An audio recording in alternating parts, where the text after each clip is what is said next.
everybody, it's Chanchai, and today we're gonna do Akai's Open League. We're a bit late to it. I had a lot of busy stuff with family and with my kids' friends this morning, so we're about to join in the league here. I think they're in the middle of league battles. They're probably in the middle of the second one. Yeah, sounds like they're in the middle of the second one. So maybe they're in the middle of the first one if it's really busy, but we'll see. We'll do VFTV for a bit while we're waiting for the league session to end, but we're gonna check it right now.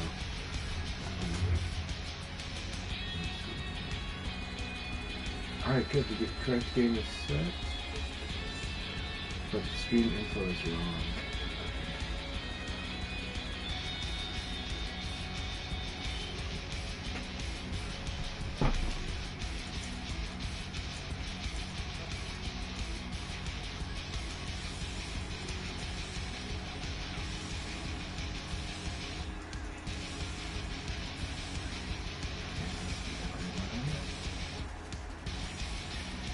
Hey Princess, so good to see you. Hope you're doing very well. Okay, let me see if the live broadcast is on. Let's reload.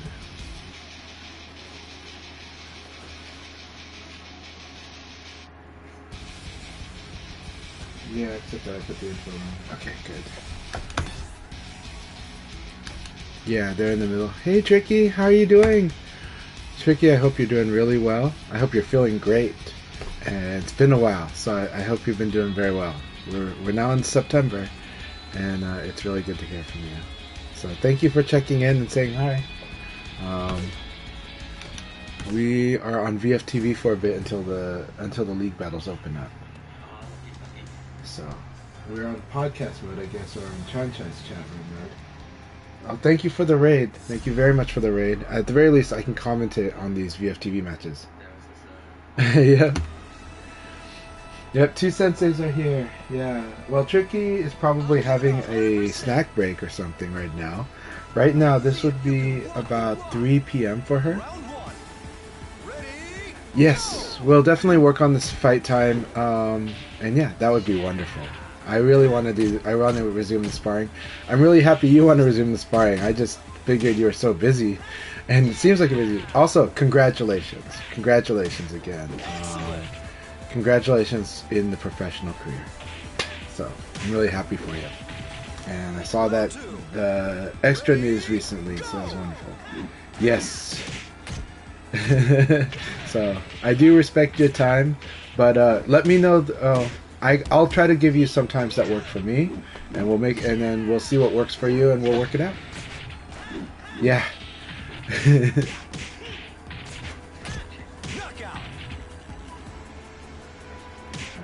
Let's get up to Akai.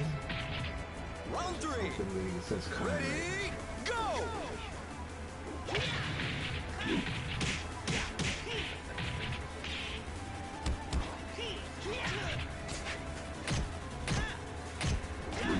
Yeah, weekends might work out pretty well. We'll see how that goes, but I would love that.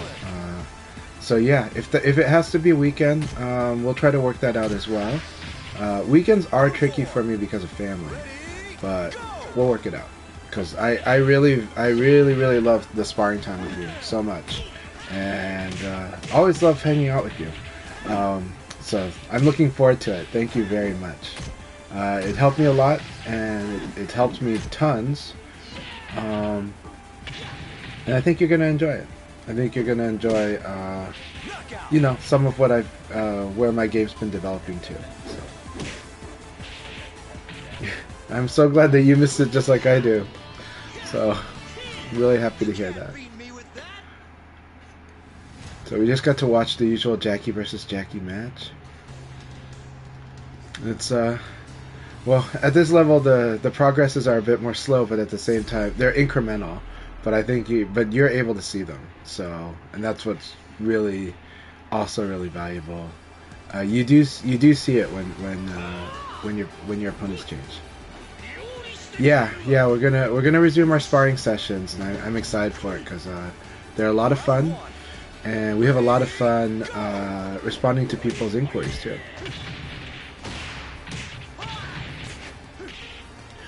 Well, Tekken really requires the player to dig in quite hard. I mean, that game really requires it.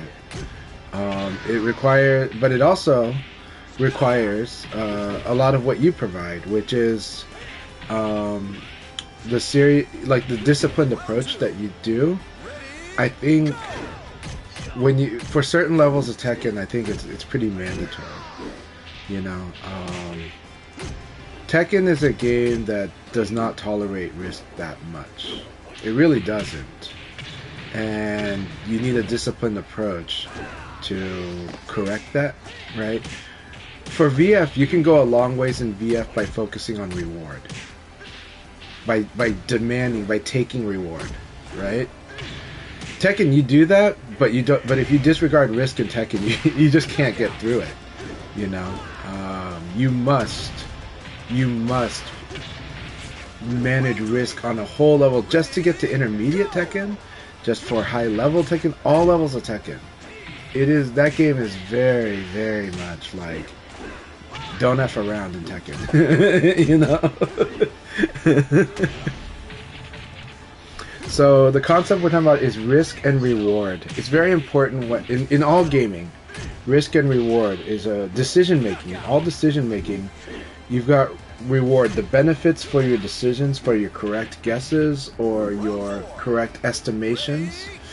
The damage you want to do with a combo, what you're setting up to do, how to set up your win conditions.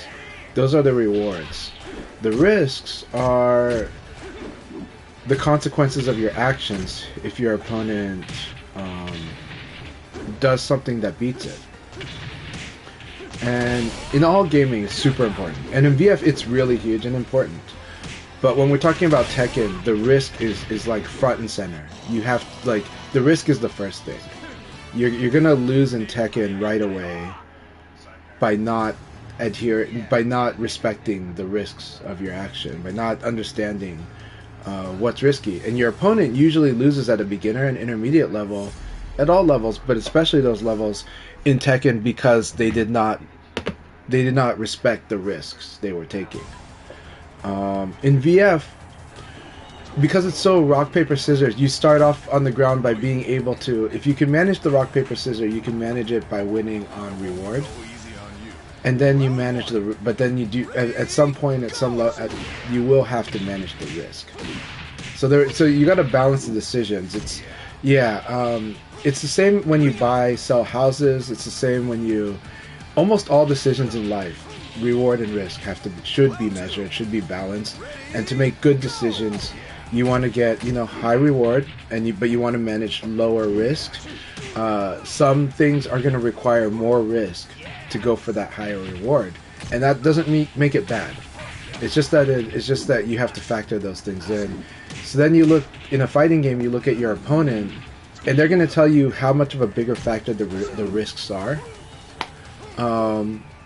based on how they're playing, and that gets into opportunities and threats, right? My opponent plays a certain way, that means certain activities are even more risky, so they're threatening me with their reward. And so similarly, there are opportunities. This opponent doesn't do these certain things. That's opportunity, right? So you always have to manage. So we talk about managing it because there's always reward, there's always risk. Always. And in VF, the bigger lesson to teach the Tekken players in VF is, yes, there's risks, but everything you do is risky. Guarding is risky in VF. And so at a beginner intermediate level, you learn to understand that guarding itself is a choice. That the throw is a big enough threat. It's a big enough risk of being thrown that's so you manage how much you guard. A lot of fighting games allow you to, at the beginner level, just pressure, and then go back and forth like this. And that's not Tekken, by the way. This is a lot of 2D fighter flow, right?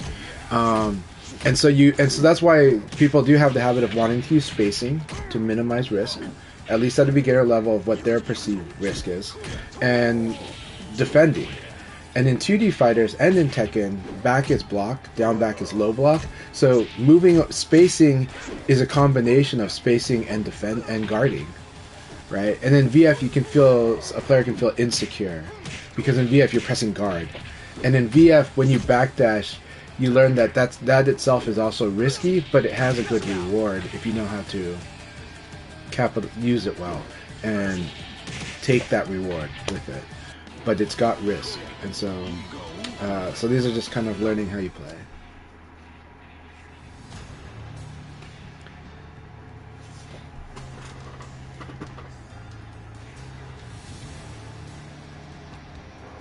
Yeah, so all actions and inactions, as Tricky said, carry risk.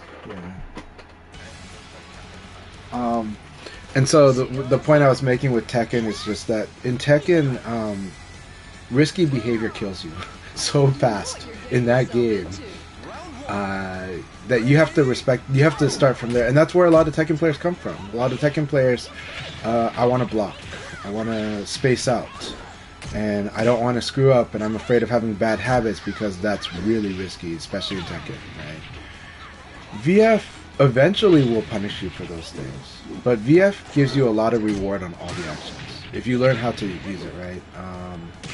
Block and attack is really strong, but someone just blocking, throw, and in VF throw is very strong, and that makes blocking more risky than some other situations.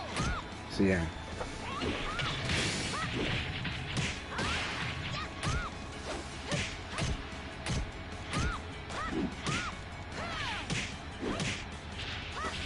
Oh, but your vid is good. I really like the way that Tricky. I like the way that Tricky explains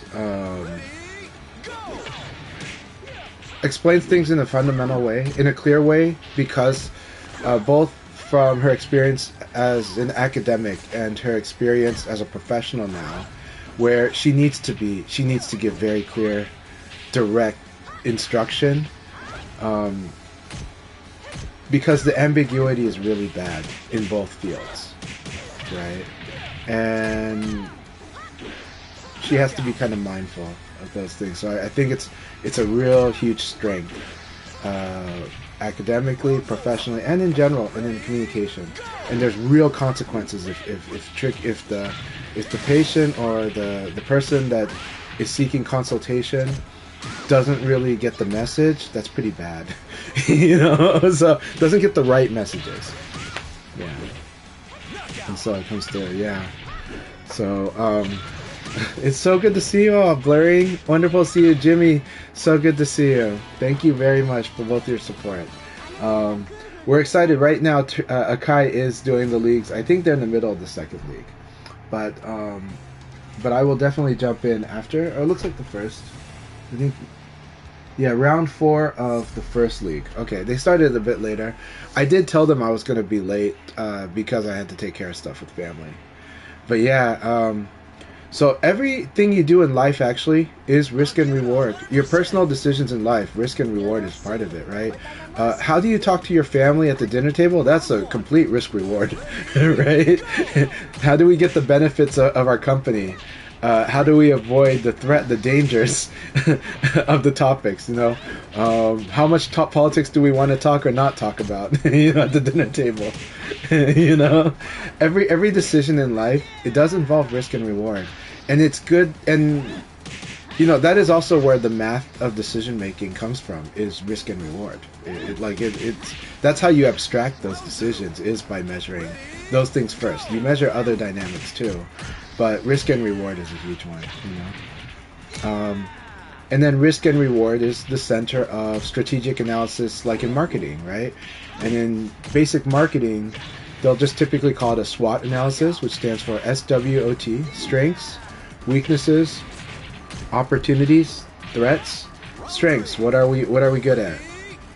Weaknesses: what are we not good at, or what are our vulnerabilities? Opportunities: what are things we could do that could really benefit us more, that we're not doing quite yet, that we could be doing more, Or what are the openings? What are the things we should be doing? threats. What are the things we should be afraid, we should be concerned about, and try to prevent from happening? Or if it's a low threat, how much is acceptable? You know? Yeah. So SWOT analysis. Yeah. SWOT. SWOT analysis is another way of abstracting risk and reward into a decision matrix, to how we might make decisions or plan. SWOT is more about planning, though. So, how do we build a plan? SWOT analysis is a good start, and that's what we. That's SWOT is how a business would explain it. But there's many ways that people do the same similar analysis. But if you're talking about how a company, a corporation, or a business is going to put it, they'll put it under as that, SWOT. Strengths, weaknesses, opportunities, and threats.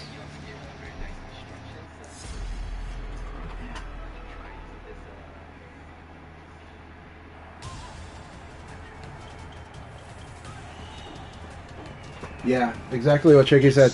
Tekken does favor aggression, but if they know how to punish the aggression, you're dead. You die. Round one.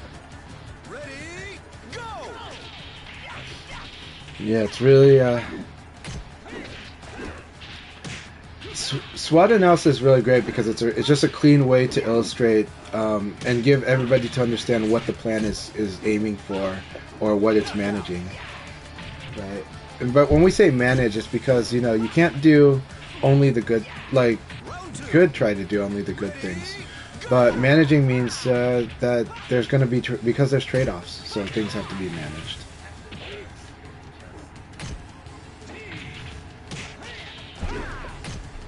So yeah, so it's the first thing we assess when entering the space.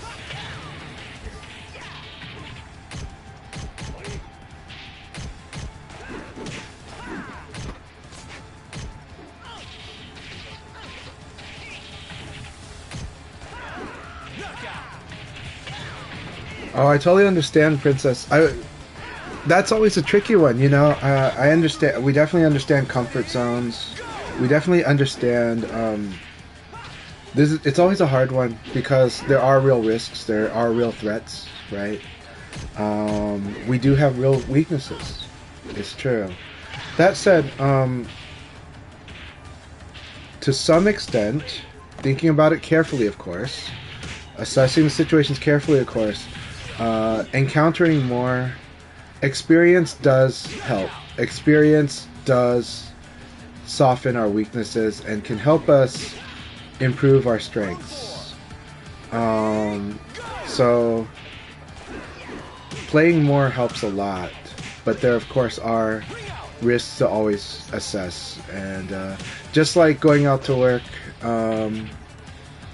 or meeting people or dating, right? If you don't date, it's very risky, right? If you don't hang out with friends, it's very risky. The more you do it, there is more risk, but there is the chance for more reward, and there's a lot of experience to be gained. But of course, we always have to be careful of the severe threats, but we should definitely understand that everything in life, I think, does more experience can benefit, but of course with safety in mind and with and we always have to make that decision. What is the reward we're seeking? What are the risks we're willing to tolerate? And then what are the risks we're really afraid of? What are the dangers, right?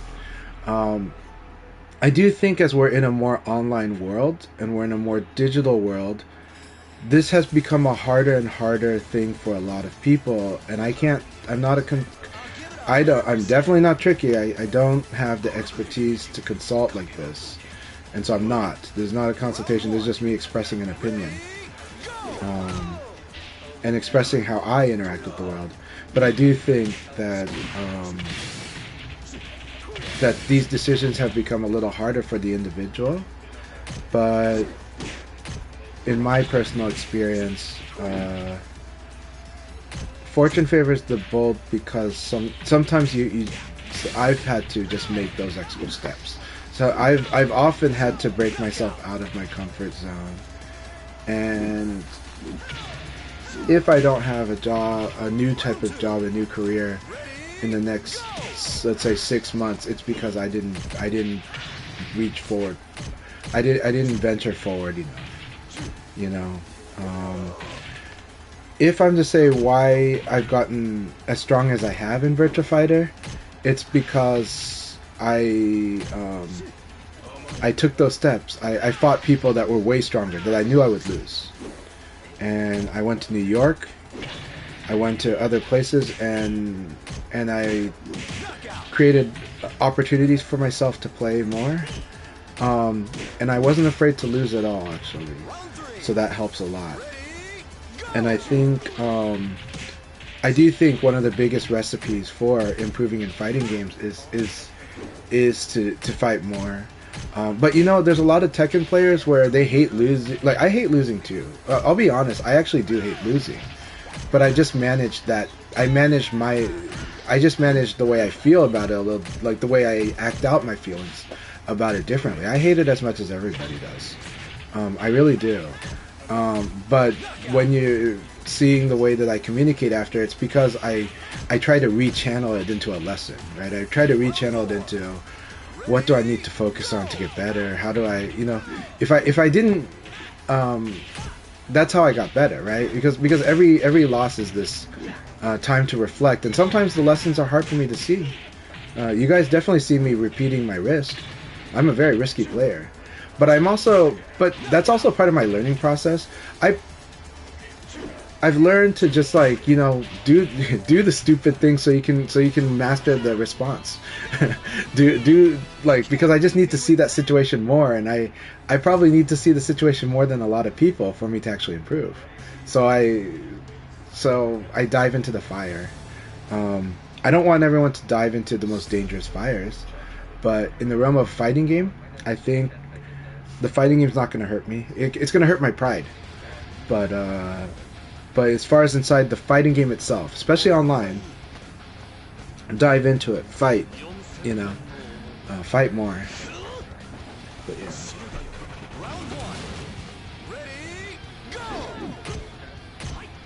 That's a good question. Okay, not wanting to be a burden, I understand that one.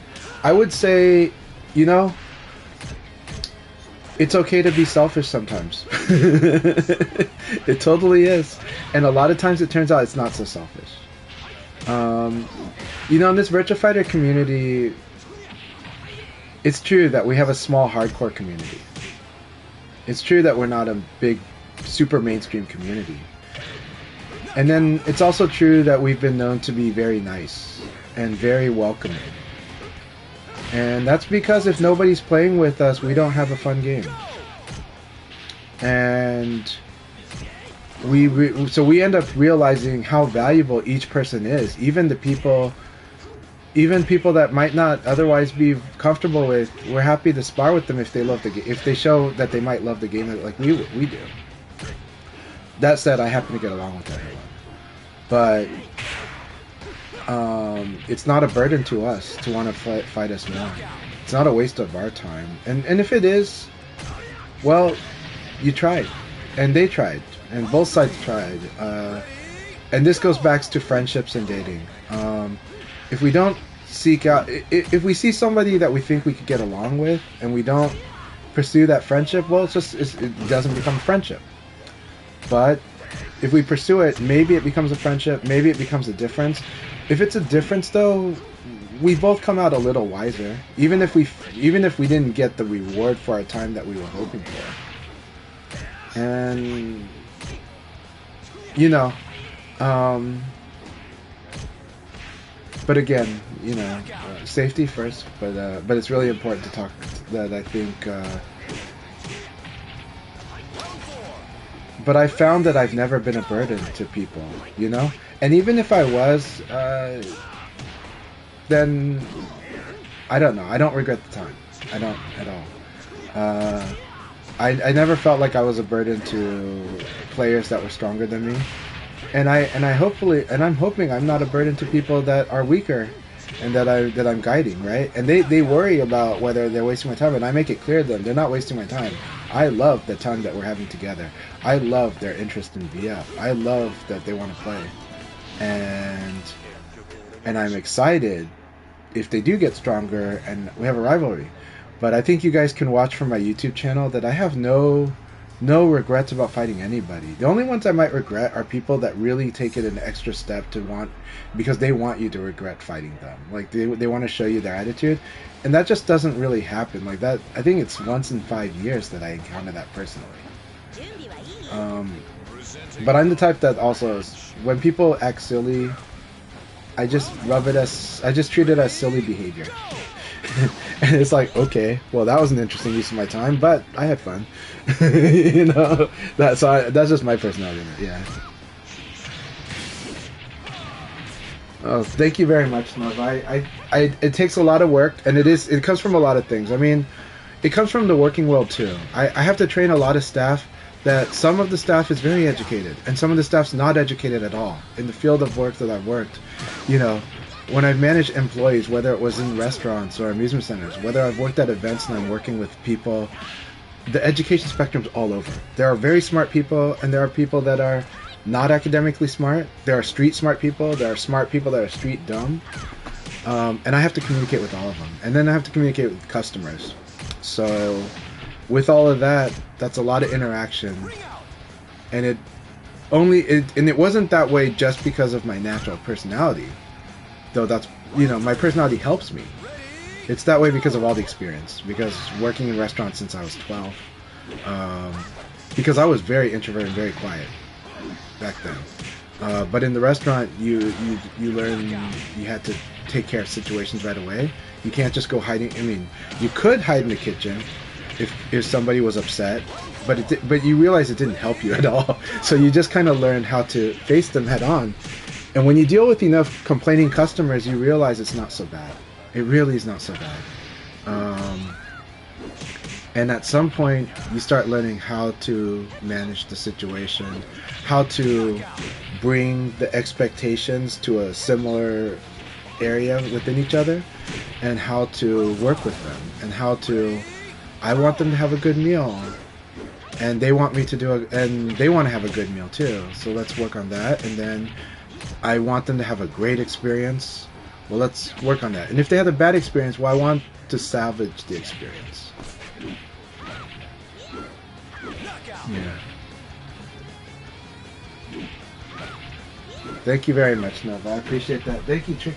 I love both your feedback so much. And I love Princess Fluff. I really love that you express your concern in the chat. This means a lot because it brings a good conversation. It's not out of line to challenge me. I don't think it's out of... I have not seen Tricky reject an offer. I mean, I've seen Tricky be busy, so she couldn't fulfill the offer. But I've not seen Tricky actually reject an actual offer, like a good faith offer. Like Tricky will work with somebody willing to. That shows that they'll take. If you take Tricky seriously, she will take you seriously. That's what I can say. But is she busy? She is. But don't worry. That doesn't mean that you offended her time. By all means, it means you asked for her time, and maybe it didn't work out. But I think she still respects your time. She still appreciates your engagement.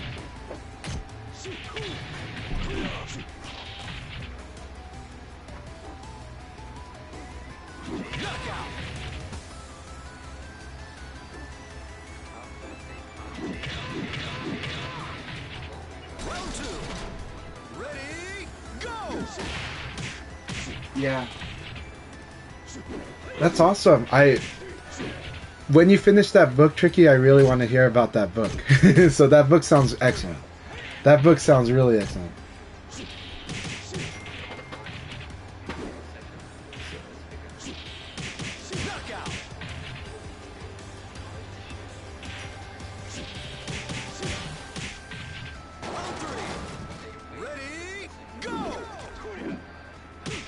Hey Nelly, so good to see you. Sorry, I'm catching up on the chat here because I missed a lot of the chat. So I love having Nelly in our community. Nelly, I'm so glad you came back to VF during Final Showdown. You have no idea. Ever since I met Nelly back in 2000, one of my favorite members of the community, and just because they're just a fun person to be around.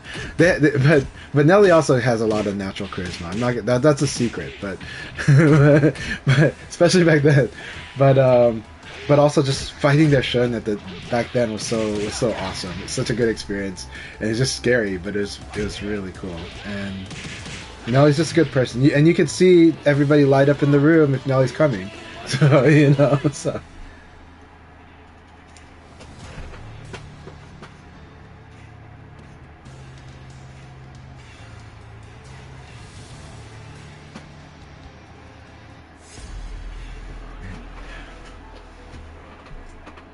Well, there is a situation where Chanchai is quite a burden, but this is in a good way, or a good later way. It's hard to get me out of a room at a like we're at a party or something, and I'm not Mr. Popular, but I am the person that like enjoys conversations, and I am the person that is trying to say goodbye to everybody when I leave. And I say thank you and please like way more than is necessary, but it's just part of my character. But the burden then becomes that I'm not concise, right? And it's a strength and weakness. In my view, strengths and weaknesses are the same thing. They're just different contexts, So my willingness to explain, that people say that I tend to have more to say than average. That's a benefit a lot of the time, but it's not a benefit on a memo. If I'm working in an organization, you want to be concise on a memo. You want to be concise sometimes with your advice because the more you explain things, the more confusing it can be to people. So it's all context. And so where I've been a burden has been that, but it's my strength too. In the right context, this is my strength. In certain other contexts, I need to manage it. So I do need to manage being concise a lot more. Especially right now in my as I'm trying to prepare for the next career. This is the thing I'm not doing it on the stream, because stream I get to really explain and communicate how I want, and I feel like that's my strength on the stream. But in the professional communication, I look at conversations I have with everyday people now, and I'm like, I have to practice being more concise, because I have to get that density of the information I want to give, but in less words. Tricky's a lot better at that than I am, and Tricky has to. It's not a choice. So, it's not a choice in Tricky's work. That's not a choice. In my future work, that's not a choice.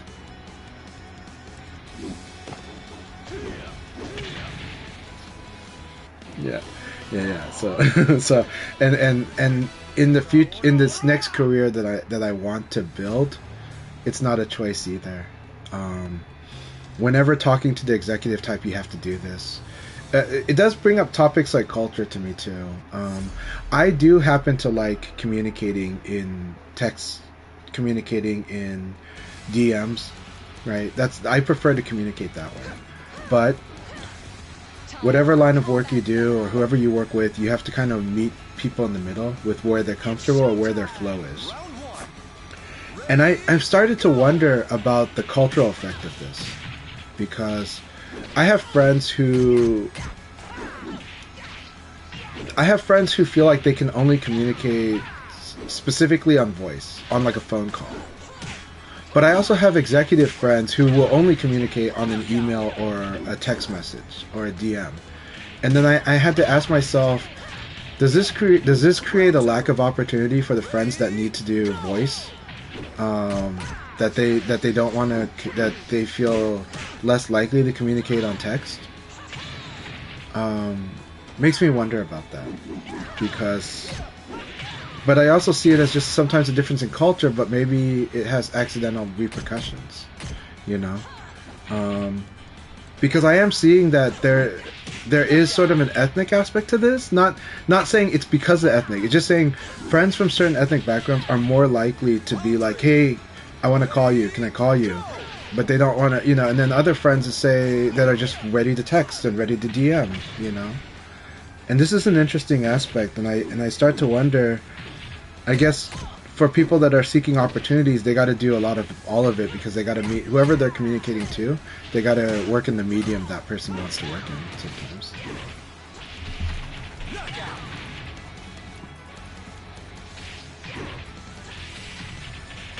I think that's very true what Tricky's saying on the talking about the Tekken high level community and talking about that. Yeah. Okay, cool.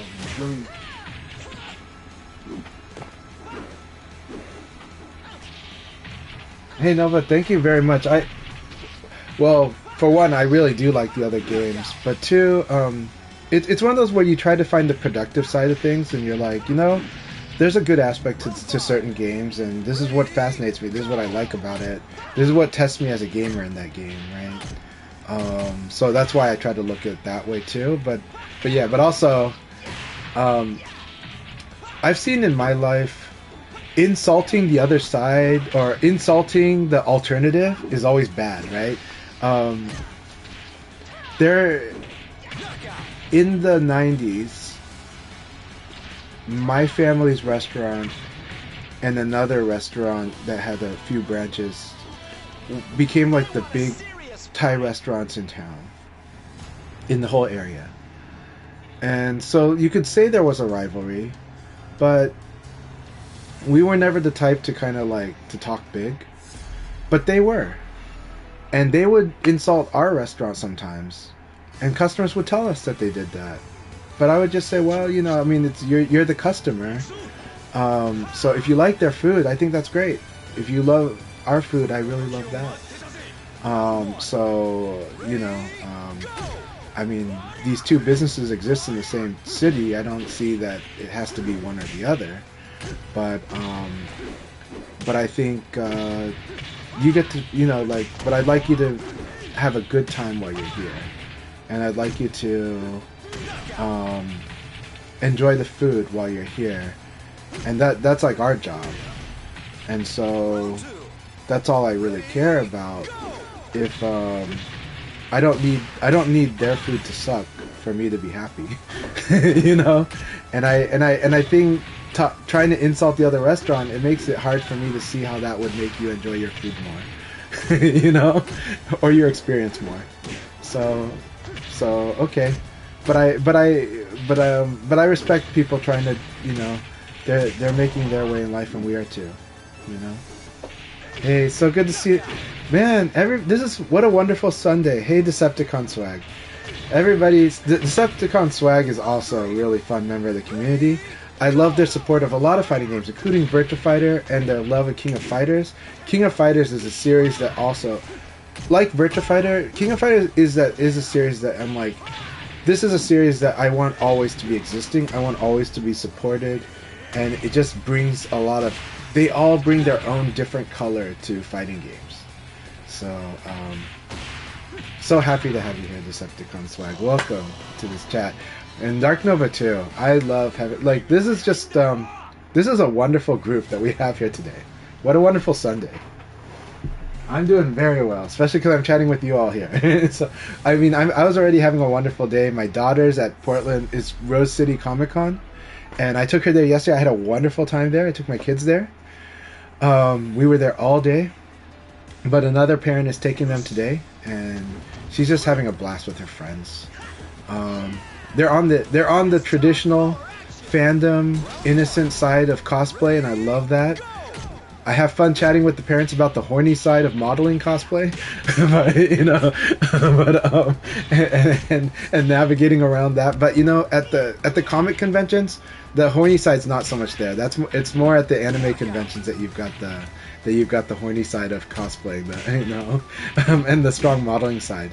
I guess maybe with Comic-Con, unless it's San Diego Comic-Con, but I think for a lot of the local Comic-Cons, it's such a fandom crowd that, you know, it's a very geekdom crowd. so it works. You know, so to then for me it feels like the more traditional cosplaying. But I'm not against the modeling side either. I am glad that there's an industry that is supporting cosplaying activities. I think that's awesome. You know, and it supports all levels of it, not just the performers, the people that make the costumes, the people that passionately love that as a hobby, right? That's amazing.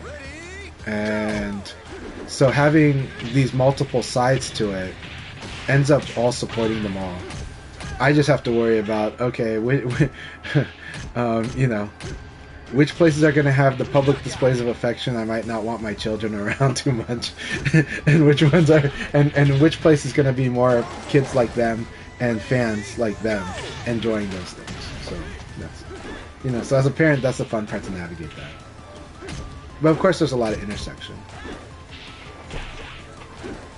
because, you know, you've got a lot of young adults that and older adults that are enjoying the fantastical aspects of that too, and that's a cool way to enjoy. That's a cool way to do fandom. That's a cool way of self-expression. So so all power to them. Just, you know, which worlds do I want my kids colliding with at this age? That's a parent's job to manage. So.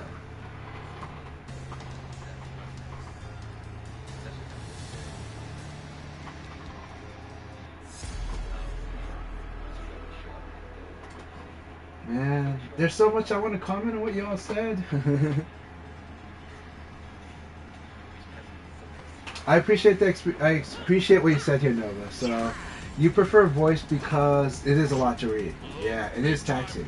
It's also about like where you are on the go, right? If you're on the go, you want to hearing voice is good. If you drive a lot, voice is good, right? YouTube, I listen to YouTube more than I watch it. But there's a lot of people that are at a desk and they can watch YouTube and still do whatever they're doing. I don't know how to do that. I can't do that. But I can set the video aside and I'll just listen to it. So I'm the audience member that listens to YouTube's videos more than I watch them. And same with streams. If I'm observing a stream, I'm mostly listening to it than watching it, if I'm being honest. So, and that's just because of whatever activity I'm doing at the same time. But it is fascinating to find out how much people do watch, right?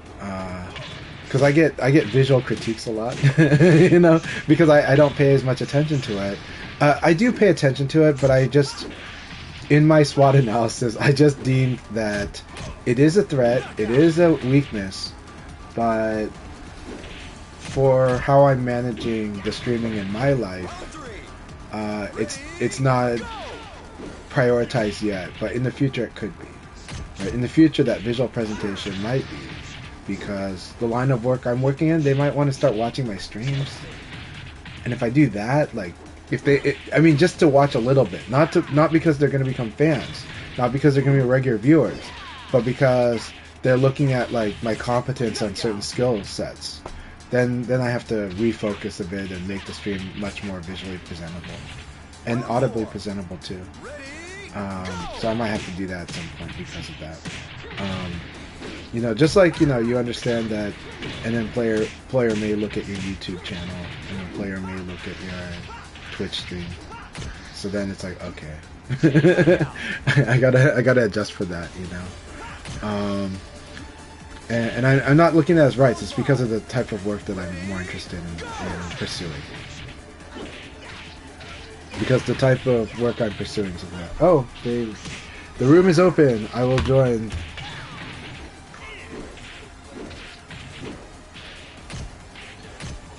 Tricky, Nova, Princess Fluff.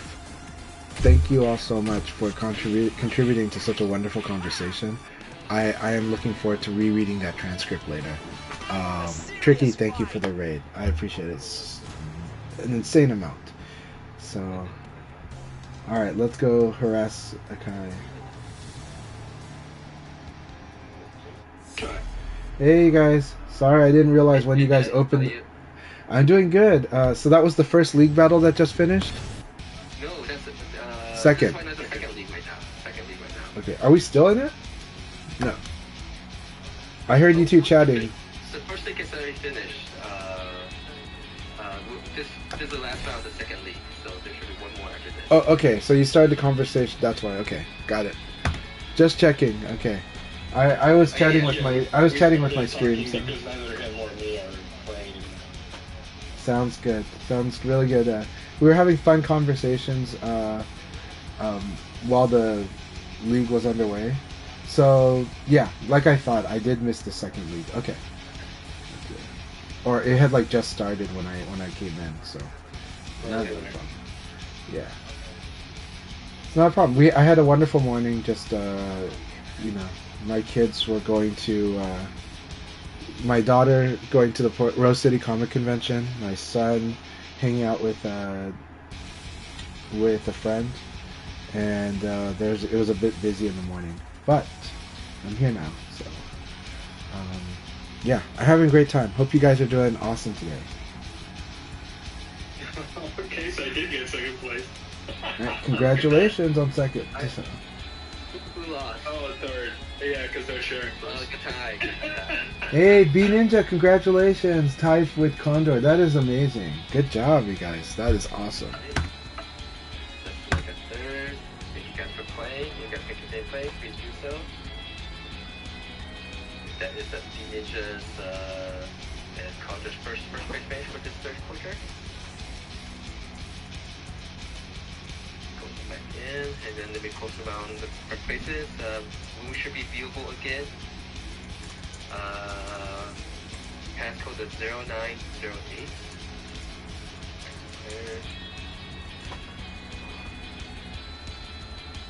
Wait.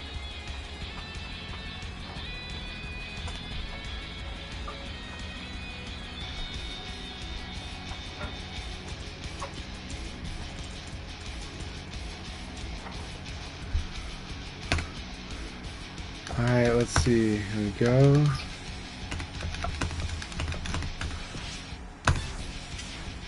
Alright, excellent. Let's see, you're kind of getting everything all set up. Okay, welcome to Franchise. Thank you. Round.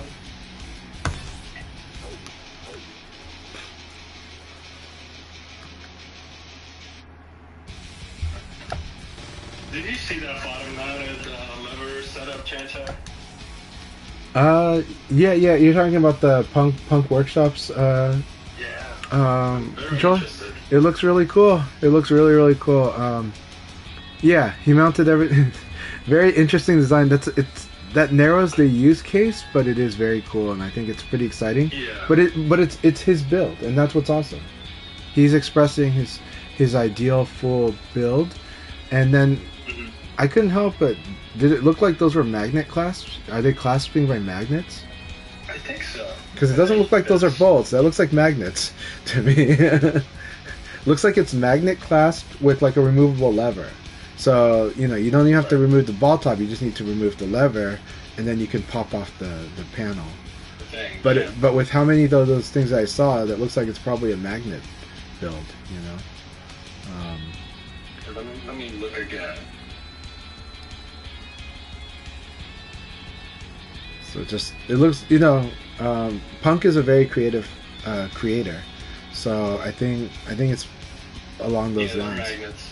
They're Yeah. absolutely magnets. Yeah, so I'm like, that looks like it's the top panel is magnetically held or holding the whole case, and then like you said, it's mounted on the lever is mounted on the bottom. So the idea is that you just remove the lever because it's like a detachable lever, and Yeah. so you move the detachable shaft, and then you can pop off that panel. Anyways, that's some inside baseball talk. We'll get back into our VF chat here. Wonderful Yeah, to see I'm ready for that Zaytini. stick. Jesus. Yeah, so it's looking really cool. Punk is a very interesting creator in the scene, and so it's great to see them keep It's working for on these things. sale. Let's see how much. Sorry.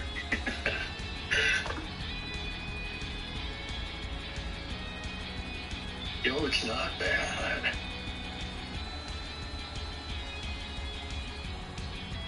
It is not bad. Send you the prices. Okay, sounds good. Oh, oh God. I love that Taco guy's here. It's wonderful. I had a wonderful sparring session with them last week. All right, Taco guy versus Blurring. Got a Texas showdown right here. Alright. Well, B Ninja's also from Texas, so. Yeah, this is a Houston showdown right here. And we got Wells fam. I'm so happy to see Wells fam here. Hopefully he say that he has COVID, so hopefully he gets better. I hope you guys will get better. Probably got it at PAX last week.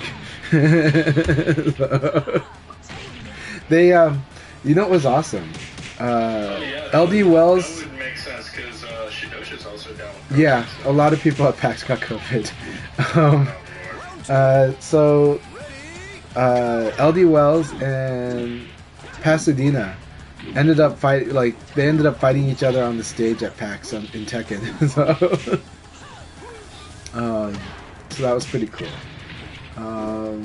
They all get to hang out together. Well, I probably shouldn't out it, but no, it's just because I saw that Nova, Shidosha, Passion, which is Pasadena, and LD Wells. They all got to hang out and Peach Beach. They all got to hang out over at PAX. So Yes, I saw that trip. really happy that they did all that, and I hope they were able to get some VF in, but I don't think so. I think it's just all hanging out and meals, which is usually how it should be at a convention. You can do matches, but the problem is that I don't think VF is pre-built on any of the consoles that is pre-installed on any of the consoles in the bring your own controller area. You have to bring your own setup. Yeah, but PAX does have has a console, an area where you can rent out consoles and rent out controllers, so it's pretty cool. I love PAX. Like, the thing that's awesome about PAX is it's the gaming convention that's really about the gamers. So that's why I recommend people to go to, whether it's PAX West or PAX East.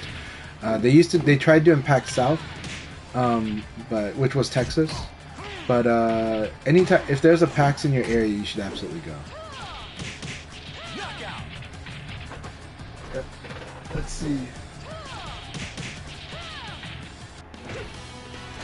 Yeah, okay, LDWell says that, yeah, over at PAX they were only playing Tekken. Yeah, no, I understand. But I am glad that he's working on his Tekken and he's working on his VF. Keep it up. Alright. Well, the past week I've been having a lot of fun just playing Lei Fei on the side. It's been so much fun. So I still play Lei Fei totally different from everybody I've seen play, but I'm having a lot of fun playing Lei I'd Fei. love to see that. I'd love to see that. Maybe after the league battle today, I'll bust it out. Okay. It's stuff that you know though. These are things that you know. I just play it in a very generic VF way, you know. So, and it's just the stuff that it's just because I'm just trying to get used to certain things with them. Gotcha. But it's a lot of fun. So, but it's not like I'm trying to deep dive into very small situations, so it means that it's going to be a while before it's a comprehensive Lei Fei. Round two. Ready? But while I'm doing that, it is good. But while I'm doing that, it's good to train people on what to punish against Lei Fei. So that's what I was doing a lot. Like if you watch my videos where I am playing Lei Fei, you'll see me just telling people how to punish what I'm doing. Yeah. You know. I think it's a big knowledge check. It is. Play versus Lei Fei, or can you not? It is. Yeah. That's a big question.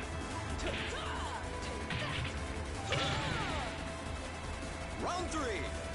Ready? Go! He's definitely a character that can really knowledge check you. Oh yeah, But- absolutely. But on a fundamentals level, he has some scary stuff. Like better than I thought based on the way people talk about Lei Fei. So, but I do think that they do have some big vulnerabilities too. So even some of those scary tools that he has,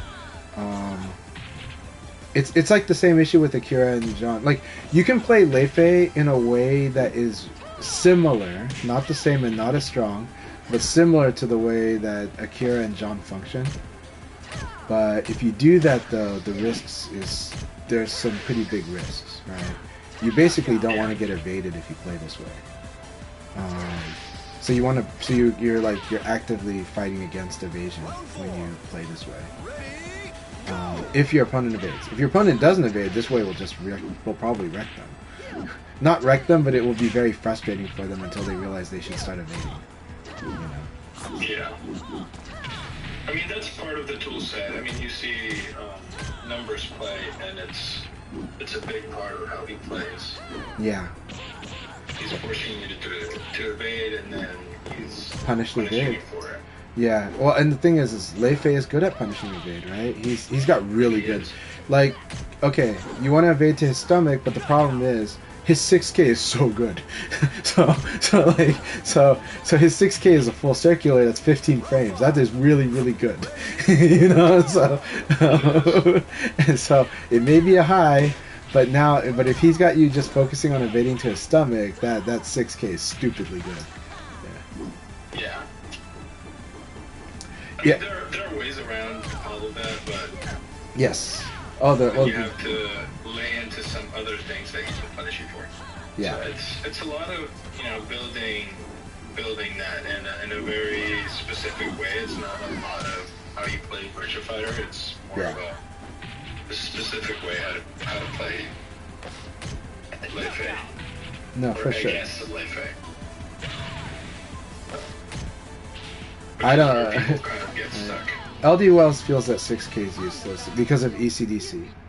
I don't think so, but I think again, Yeah, but this is catch.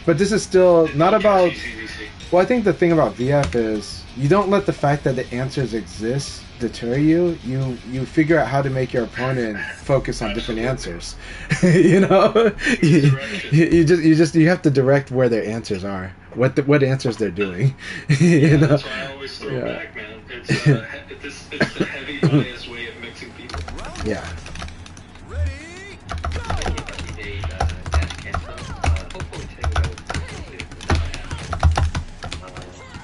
Oh yes, So please. I'm not too, I didn't do this method, and I think it's that something that should describe all.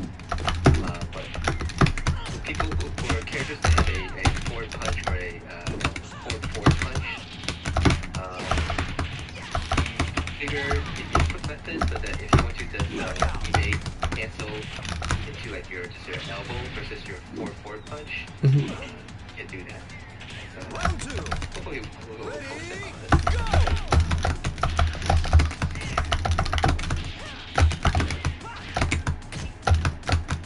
I see. So the good thing is the way that B Ninja plays, he does make evasion a bit harder because he is going to play patient or he's going to choose either not to attack or not, you know.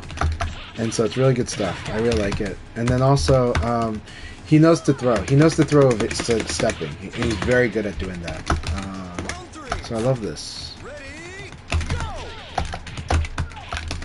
So also one thing, someone wants to check if my chat stream back here, and I think it's actually so if you try to keep your movement, let's say your elbow to come out with fastest timing, you could actually be very close to that buffer window.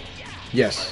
But if you're like one frame Round four, too early, you get nothing to show up for. go! If you're one frame too late, you might get your elbow to show up. But both having nothing show up and with one frame off, or just having your elbow come up one frame later, for the purpose of this being your skill-wise, you just don't get too frustrated if your elbows to come out. It might be that you're just really close to that buffer window. Yes. And, it just takes time to fight. One frame, 2 frame, it's really hard to actually visualize and feel it, but Forgot to train, eh? I could see it as you try to get better in the game. Let's see your elbow come out, you're crushing just your execution. But your execution could actually be very good. It's just that it's off right? And that's, you shouldn't get too bothered by it. It's hard to say, you know. I mean, in Yeah. the future, also when you get used to that also you can use, you can certainly use a slower timing has a delay timing, and it being, being something that's automated to the buffer, you can sort of automate the way you do it. So I think it's Ready, go! get there is worth the practicing.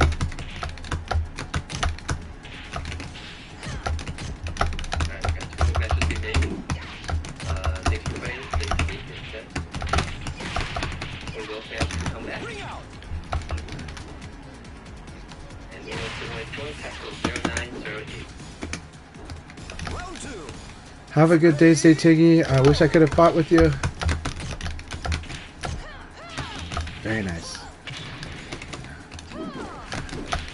No, yeah, I agree with what you guys are saying. One of the hard things that I do think is important in VF is training yourself to have a backup for what you're doing. And that sounds really, this is very counterintuitive in gaming. But a lot of times, how you, there's a lot of times where I even, not because I'm missing because of the, like, for any weird reason, just like sometimes I actually input a lot of things when I play, right? I'm buffering a lot of things and I change my decisions a lot. And so, because and by doing that, whether it's online or offline, there is a time where I screw up the buffer, right? And nothing comes out. And the important thing for me is learning how to, is that, what do I do when that happens? And so I already know what I do, right? So I react to things not coming out too. And there are some situations where the buffer is very, very very tough, right? Example, let's say Pi, right? I already said trying to punish Pi can be pretty tricky, and sometimes you realize you're late and you mess up. So I had to train myself. What do I do if what I wanted to do didn't come out, And a lot of times it's just simply block, right? Sometimes it's just guard throw escape. Sometimes I'll just fuzzy them, and it'll work out,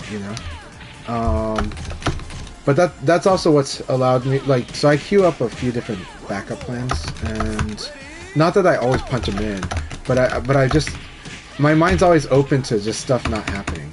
Sometimes, usually, not always, but usually it tries to. It's good to trust that you might not always get what you want. Yeah. From your Or just that I'll be able to do something. Yeah. But that's also because one of the biggest bad things to do in VF is let's say there was something you want to do, let's say you want to throw a opponent. You're like, you know what? I'm gonna block this big kick of theirs and I'm gonna throw them. And then you have trouble doing it, right? But then the worst thing to do is that after that happens, then you try to throw them when they're already attacking, right? Because you got so mad that you didn't do it, right? But that's a very human response. And I used to have that problem with a lot of options. I meant to crush the low punch and I was late. I didn't do it, so I'll just 8K again, and then I get killed for doing that, right? And then so training my response on what to do when I don't get what I want is actually part of my VF training. Well, you know what? And, to add to that, I mean, I think you're spot on, and I think that's something that this is the mindset absolutely to using option selects. We should be using option selects every time because we don't trust ourselves to get the victory. So you option select, you option select, you option select. So yeah, but absolutely, yeah. Inaction is your worst enemy in this game. Anytime you're just waiting for stuff to happen, it's just wasted time. It doesn't mean that you have to be super fast with your hands. It just means that your hands need to be busy. Round 1. Yeah. And there's a lot of space for that. There's a lot of time because it's not. I mean, it's a fast game. Don't get me wrong, but it's not a super fast game. There's a lot of space in between things happening,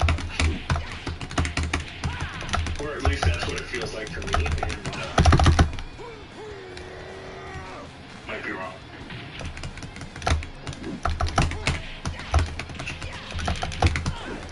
One of the hard things to build on in VF though, but it's really important to do in this game because you can, is reversing a situation. Reverse Mitaku. So, for example, one of the basic things that you can do with Lei Fei, or a beginner Leifei might do, right? And it's not many of our Leifeis that do it actually, but still, like they could do like low punch into his crouching 6P, right? And that's actually pretty good because if you Abari, he's gonna combo you, right?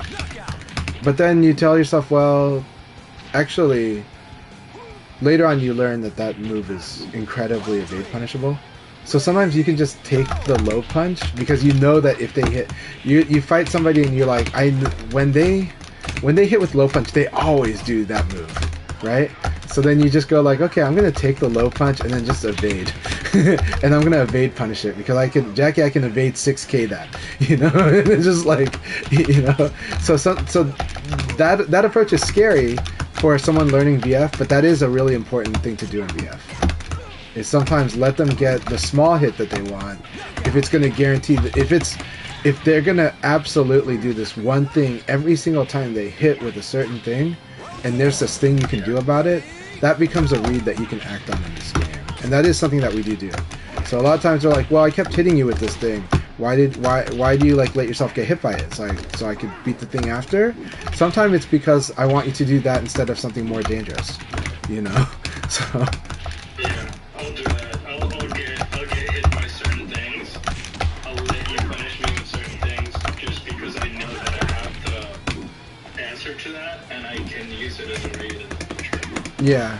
So but it's about, yeah, so if that's the opponent's tendency, then this is one way to get them to do their tendency if you have a countermeasure for it. It is hard to practice this though. Like it's not intuitive.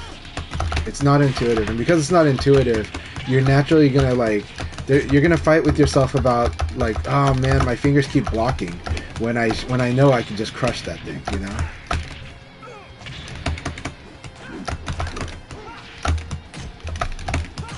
There you go.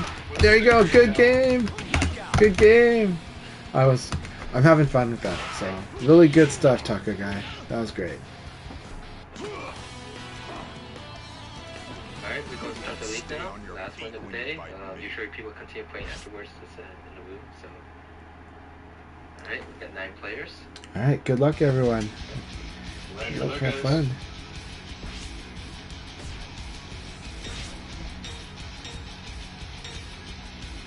Alright, well, that was a very fun chat. How's everyone doing over here?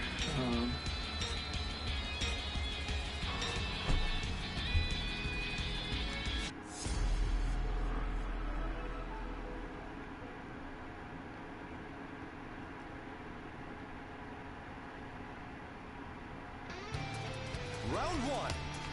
Ready, go!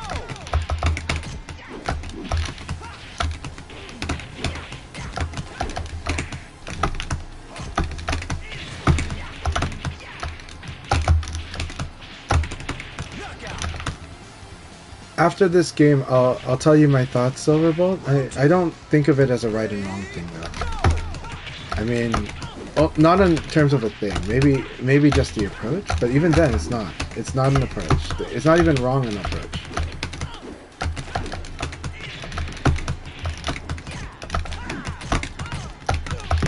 Good. Good. Good. Alright, let's get this thing.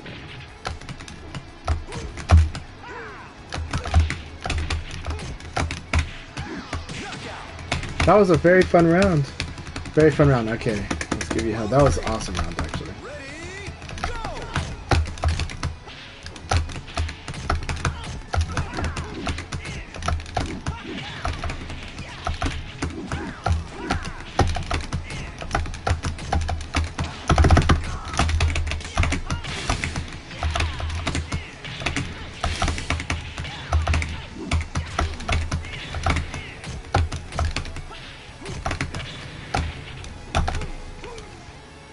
So good.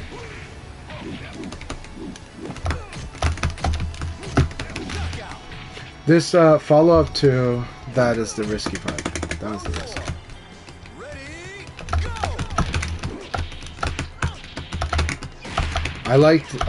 I really like the way Taco Guy has improved a lot in the way that he's playing he's really playing VF-ish, and that's so good. Okay, so Taco Guy, I love what you're doing, Taco Guy. I like that you're mixing up whether you Abari or not if you think I'm doing a mix-up. That's really, really good. Your defense, of course, like now you're seeing the sequence as well, so you're defending really well. You're like, dude, generic pattern, not going to work on me, or general pattern, not going to work on me. Alright, Silverbolt asks, Silverbolt says, I don't know what I did wrong in round 5 of our game in the warm-up battles. And I would say right or wrong is a hard thing, especially in VF. But what I would say was you were less active.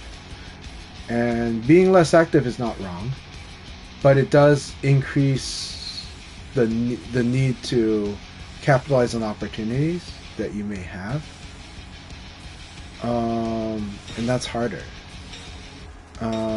So it just means that like when you block certain things, you need to like force a guess on me. Like I've got to decide, is he going to throw me or is he going to attack me?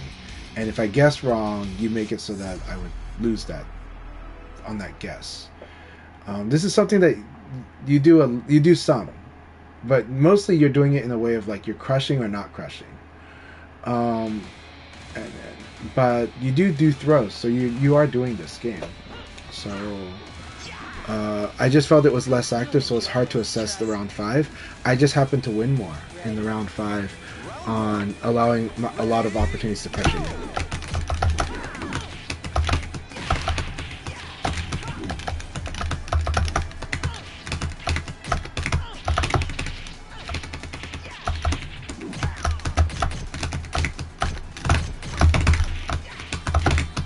Yay, Chanchai block punished.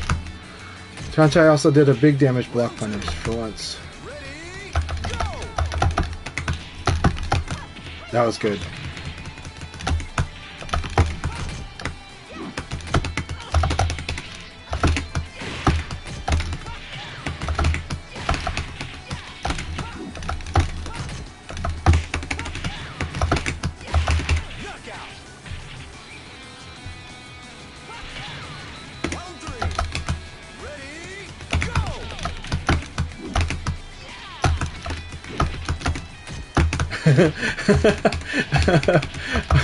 Well, I'm sorry to hear that, but it makes me happy too.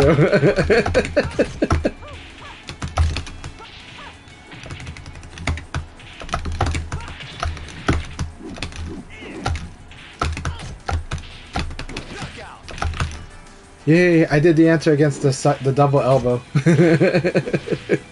Good game, Akai. Good game. So, yeah, Nelly said, I'm so glad I didn't play against you when I first returned to VF. Your offense and assistance would have made me reconsider my return. Yeah, it definitely upsets certain types. I know that your grounding is much more in the moral side of VF play. But the moral is super important. If you can't play moral, you can't play VF. Like, that's it. But yeah, but the way that I play does make people doubt their offense because I'm so aggressive and trying to crush. Because Leon can crush.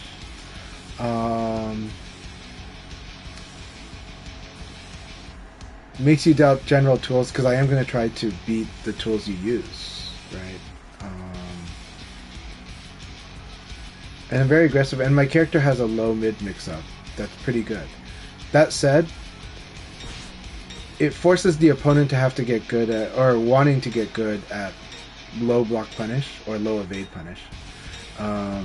Leon's got good lows, but they're all punishable. But they're punishable, but like, you have to work to punish them. They're not, because some characters, their launcher sucks after blocking sweep. So then you have to practice with your character what is the best way to punish this sweep. And it's very punishable though.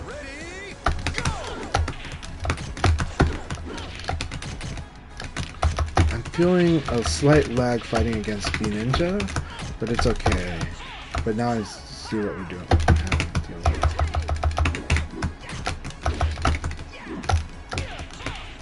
I like that he's patient though.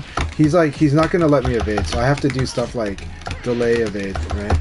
And even then, he's not gonna let it happen.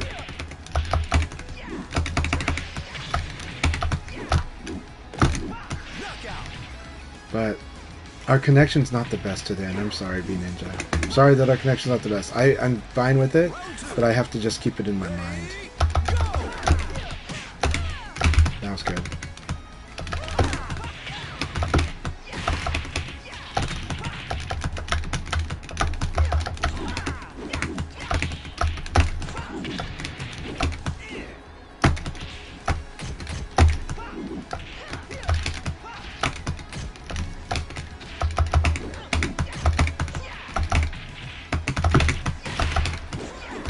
That's nuts. So this is what's that's going to affect me a bit. Okay. So I do like making use of the -2 situation. Ready,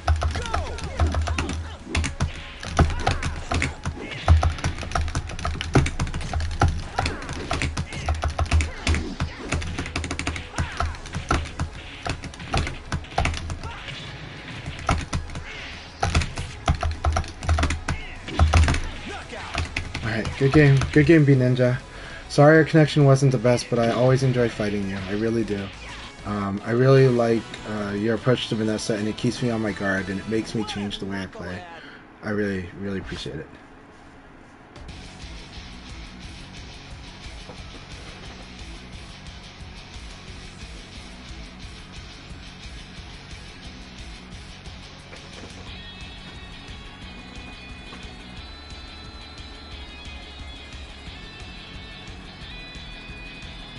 I would like to believe that Nelly lost their passion for the game because of Virtua Fighter 5 Vanilla, but I think it was during Final Tune. But, yeah. I see, Silverbolt. I understand how you're feeling, man. I do.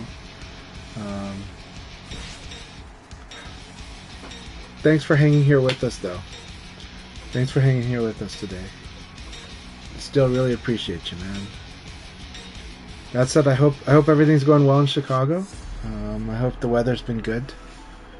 You know, so. Alright, here we go, Silverbolt.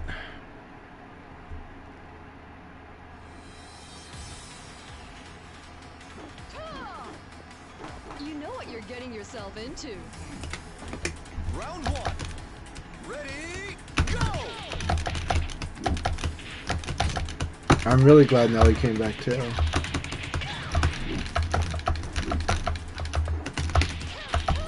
Very good.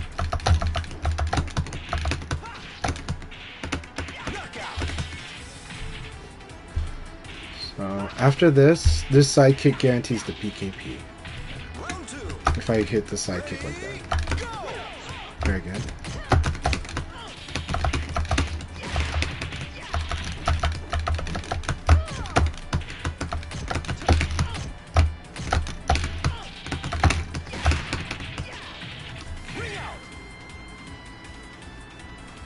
I got the low punch, hit you with the low punch, so the uppercut was strong there. Round three.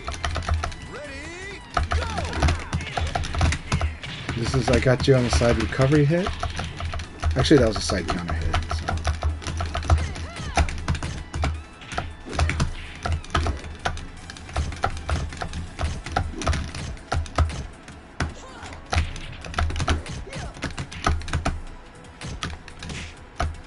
Very nice. Good mix.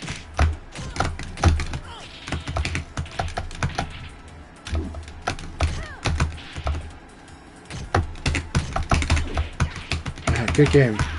So I'm working on countering Vanessa's moves individually, like particular moves.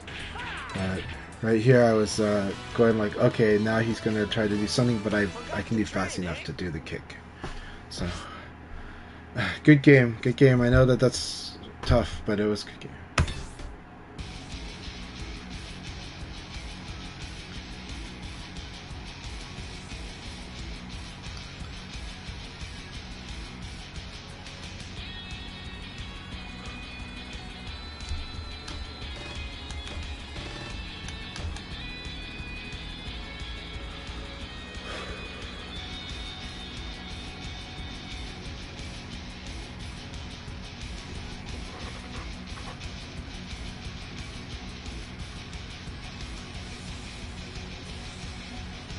I see.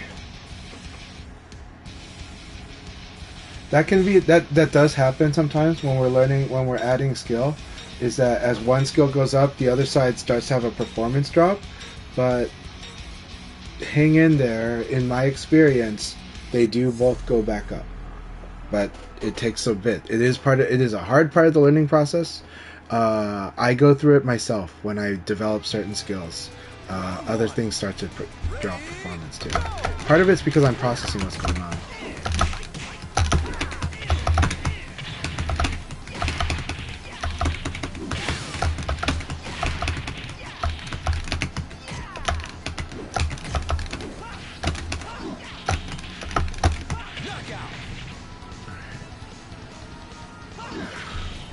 There you go, I'll do well. I'm so glad you're with us here today.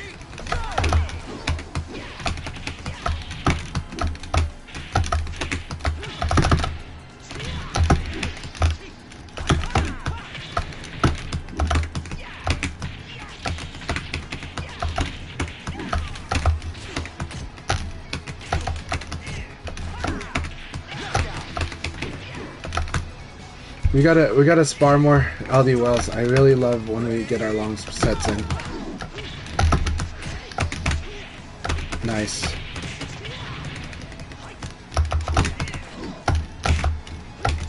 Very nice.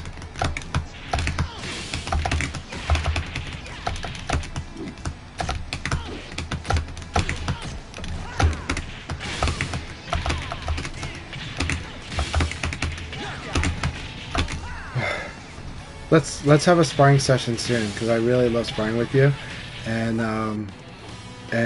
we're gonna get you used to like Chanchai's Leon again too. It's gonna be a lot of fun. It'll be a lot of fun. Always fun playing with you. So.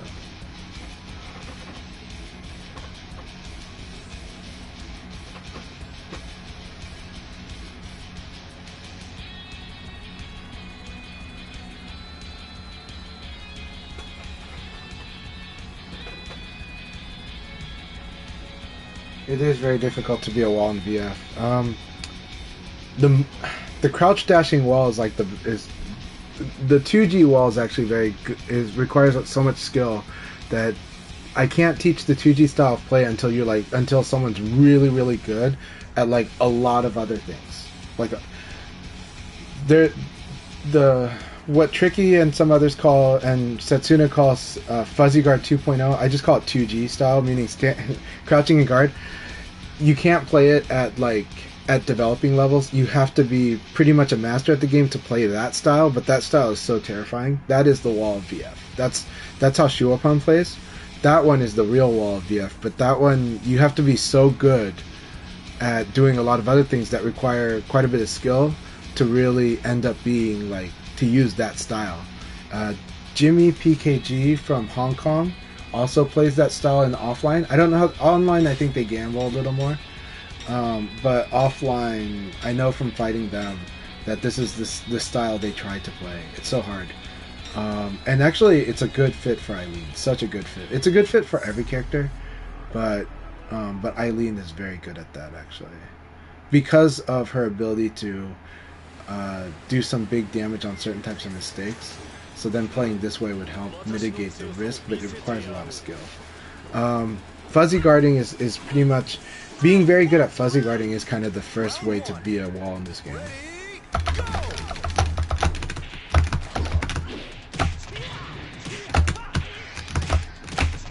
Alright. There we go. Excellent.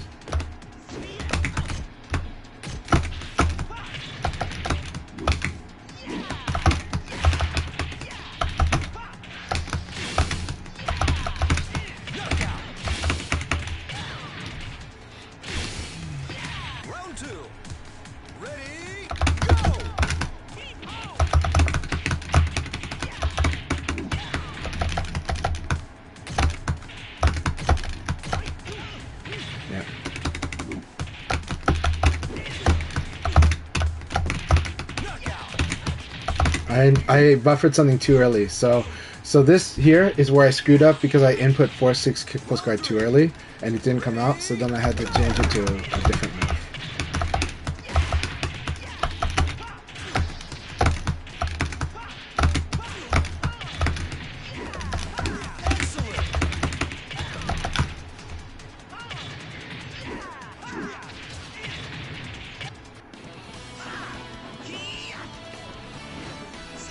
Stealing Dennis, you're talking about Dennis 0201, right?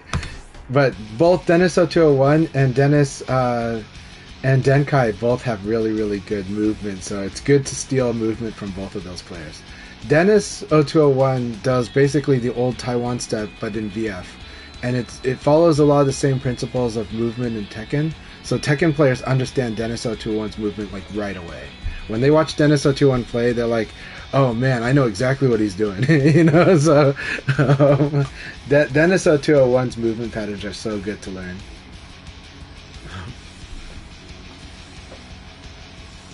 In this game, the movement patterns are very deliberate, or should be. They should be pretty deliberate. But yeah.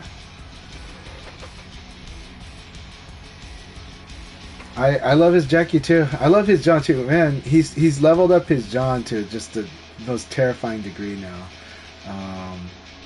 But I love Dennis's Wolf as well. But his Jackie and his John are the ones that are shining in this game.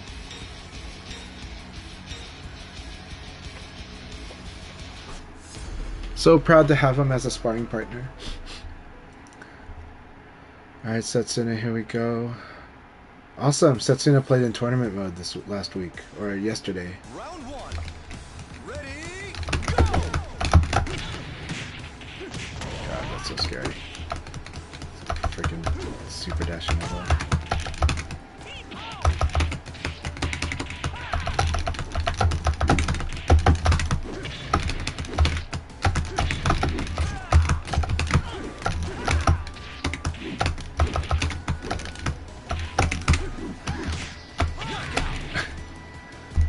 This, I love how this plays out. I have to remind myself this is why that loses there.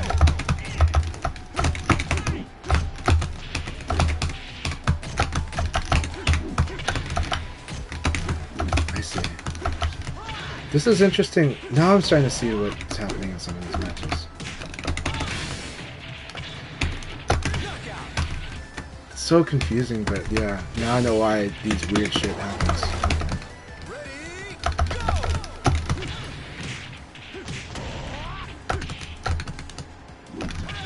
I thought I could last second evade that. That's sad.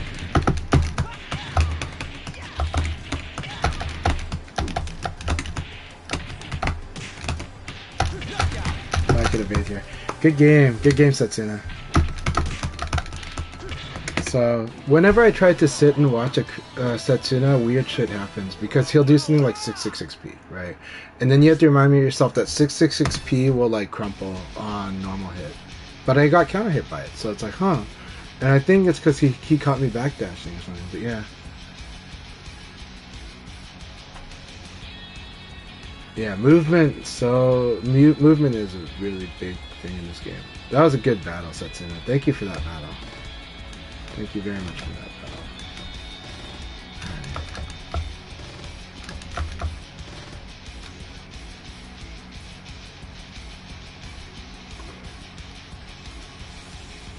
So I think the thing is it's because he likes to do evade into 3p plus k, right? And I think he's option selecting because he's probably inputting ECD, the 3p plus k, and basically if he gets successful evade, he'll get just like the 3p plus k. But if he gets like the ECD, he'll get the shoulder. Okay, and that's basically how he's inputting. That's an option select. That's an extended option select, but it's basically he's doing ECD into 3p plus k. So that if he gets the normal evade, he'll do a crouching that attack. So if I watch him do an evade like 8k, he will probably just beat both, right? Interesting. Okay. Yeah, he's just option selecting that. That's why sometimes it's like a high crash, because it's a high crash if he gets an ECD, and it's a low crash. They're both high crashes. Yeah. Interesting. So it's just high crash period when he evades.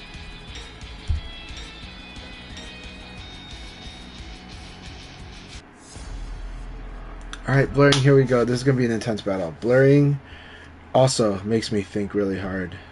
He's good at seeing the pattern and attacking it.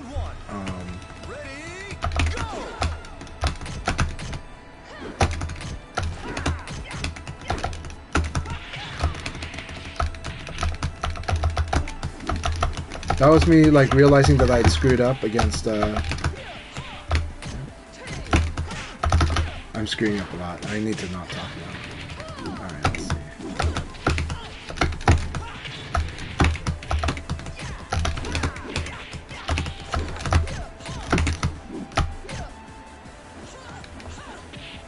Good. I crouched, so this uppercut hit me. I always forget there's this uppercut right here, and you can't react. It's really fast. So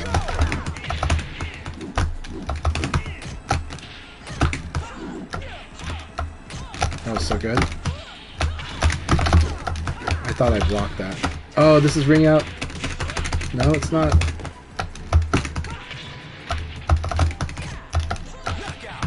Evade the wrong way. Good round. Good round. I'm so losing this. This is really good now.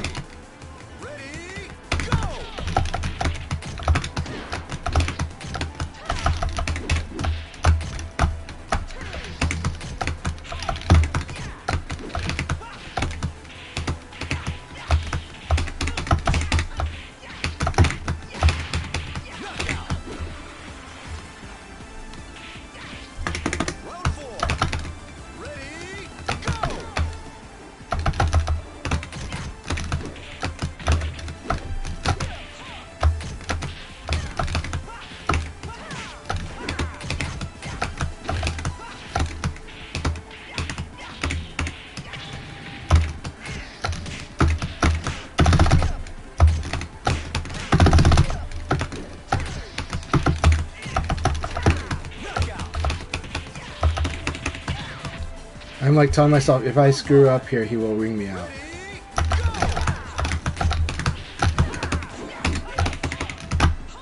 That was so good. Got the back throw.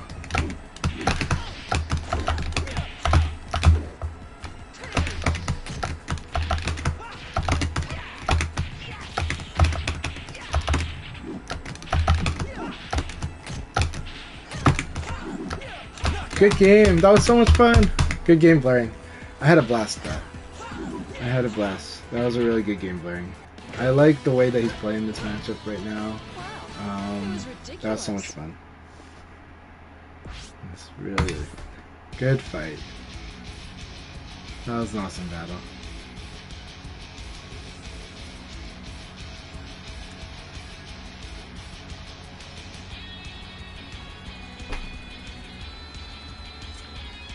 I don't even know what the differential is. Oh, it's 5-2. No, but yeah, because he's still fighting. What is the differential there? I have to move my camera.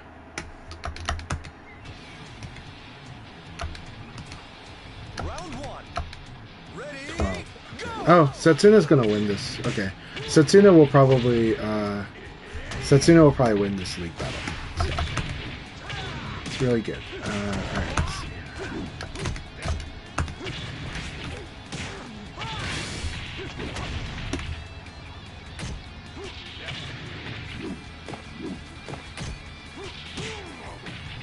Knockout.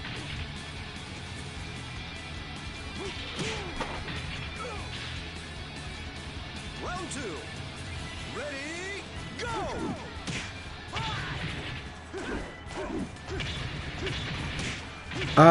The reason people are talking about movement being important in this game is because movement cuts off people's options. Guarding, it does certain things, but movement cuts down how many moves work against you. But there are still elements to it that's risky, but movement includes backdash, it includes forward dash, it includes crouch dash. Crouch dash in this game cuts down, makes a lot of attacks worse. But some attacks but a well-timed attack can hit you from a crouch dash, but not really. Like they have to attack before you crouch dash for your crouch dash to become risky. So crouch dash in general is really good in this game, but forward dash is also really good because you increase your opportunity for your options, but you got to be using options, right? If you just forward dash and guard, that's not using an option. Forward dash, guard, you block something and then you attack, that's an option. Forward dash, guard, you block something and you throw, that's an option. forward dash guard and hanging on to guard is not an option, right? But you could still crouch dash after you block, and that still does quite a bit. And actually, that's still very strong. Like crouch dashing after you block something is actually quite effective in this game. But if you know what to do with it. Now backdash is very strong, but to understand where to use backdash as a beginner, the guideline is this: when you're outside of low punch range, backdash is good. They have to use very specific moves to hit your backdash if you backdash from that situation, and as long as that situation is not like you're at big disadvantage, right? If you're at big disadvantage, like they blocked your sidekick, well, backdash is bad, right? But if they blocked like your low punch and you're at that, if they blocked your low punch and it's at the tip of your low punch, backdash is good. It covers a lot of things. So, yeah. All right, congratulations, Setsuna. That was an awesome battle.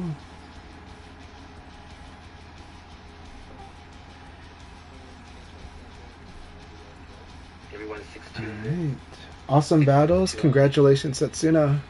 And there was excellent battles with Blurring and Setsuna. I had a blast with those. So, really good stuff. Sorry, go ahead, Yeah, Akai. really good matches. No, I think that's the second time in which recently where Blurring was at your last match or two, and then Yeah. defeated you. No, Blurring is really good. It's we have really got good battles, so it was an awesome battle. Yeah, Blurring is good. Yeah, Blurring is Yeah. good. Yeah. So we have lots of good battles like that. In the league format, it's especially good because of the immediate reads and decisions, right? And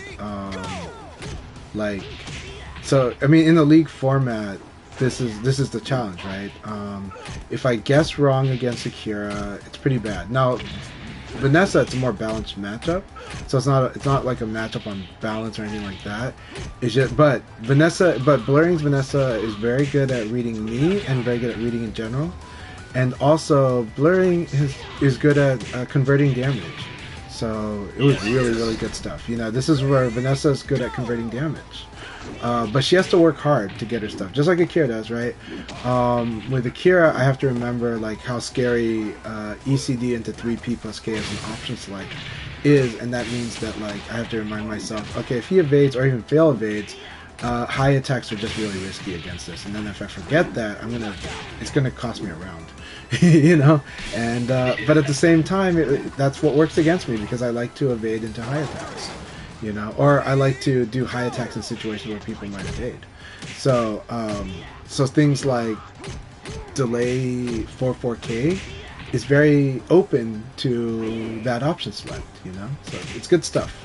It's good stuff, and just don't get blown up, right? So you know, don't get blown up in league. Yeah, that's how it is. So I had a blast. These were all wonderful battles. I had an awesome battle with Sasto Pons, with everybody. So. Thank you all so much. Yeah, I think this was like super tight end to this league session, and I wouldn't have had it any other way. Yeah, congratulations. You did awesome. I think you got like 11 first place finishes this season, so keep it up. You know, well, don't keep it up so we can catch up to it. Oh, Akai posted it, so I was like, oh, I didn't know it was that high. Okay, that's good. But yeah, now it's awesome. Yes, it was 10 this morning, and I got the first one and the last one. All right, 12. Congratulations. I'm sorry. I didn't mean to make it sound like that. Yeah. I'm just happy that I get to enjoy this game in this way, and I get to grow. Yeah. I'm just really grateful for all of you because I think like your road to getting better is paved with a lot of guys just teaching you and making you suffer, so it's good. And yeah. I'm glad you guys have been around. Yeah, that's how this game is, and that's life too. So, but no, it's been awesome. So I'm excited for I'm going to stick around for some more matches, and I'm really enjoying all this. So keep it up. And I'm glad that I was able to do an answer that I caught Akai doing elbow elbow and elbow again. You know, it's a really good that's the thing is that's a really good pattern. It's a really good pattern. It is. It is how you deal with people that try to do certain other things. But yeah.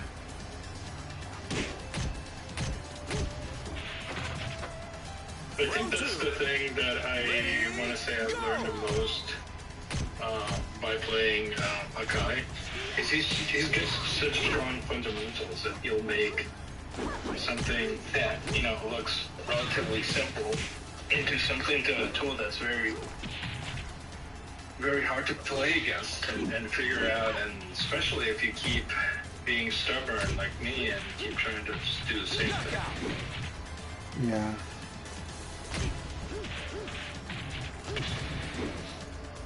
Round 3. Ready, go!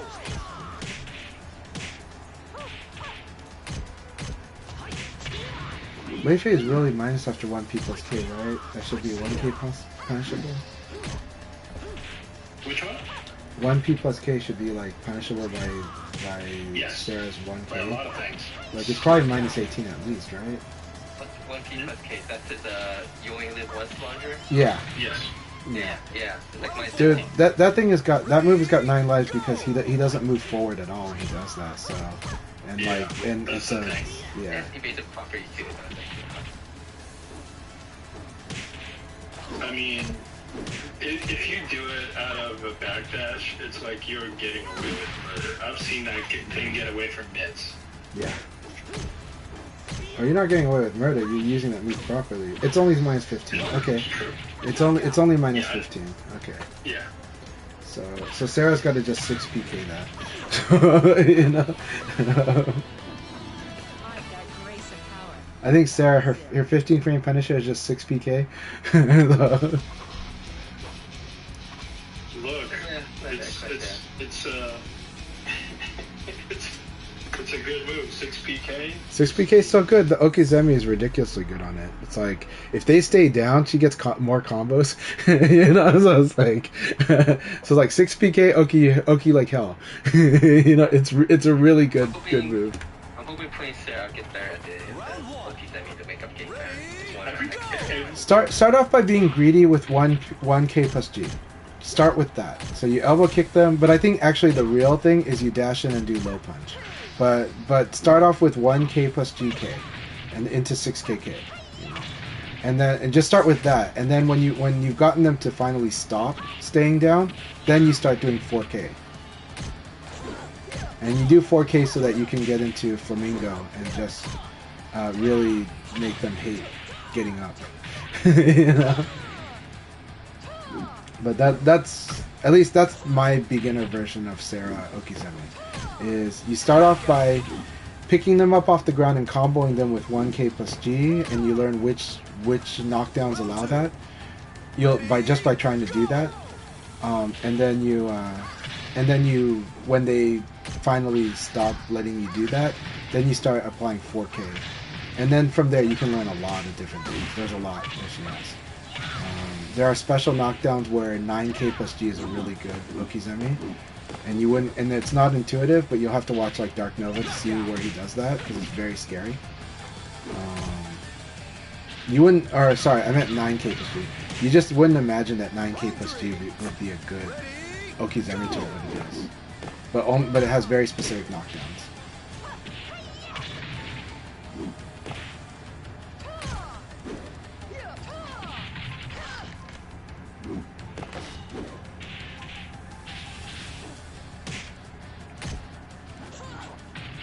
Very good working on your elbow checks. Sarah is an awesome character for building your elbow checking game. I mean, every character is, but Sarah's just got such an amazing elbow. So, go ahead. Sorry, what were you gonna say, Satsuna? No, I said that he was doing pretty nice work. I mean, some of the other things that people forget about is like you eat right from point blank and a step backwards. You have two ranges that you can play with Sarah. I think that's important for you to know that. Abuse as much as you want. Yeah.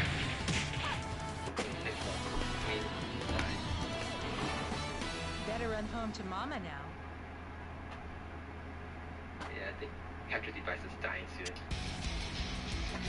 Because that's GG's player. Okay. I should play another character, but this is fun. This is a good matchup for you to work on too. So Sarah is good against Leon though, so especially my Leon because it's over aggressive. So It's worked so far well. it is. Oh no, you gave me hell like already last week, so don't forget that.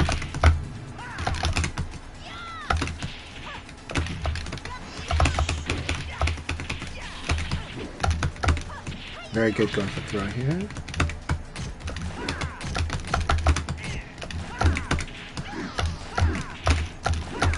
I like that you use that.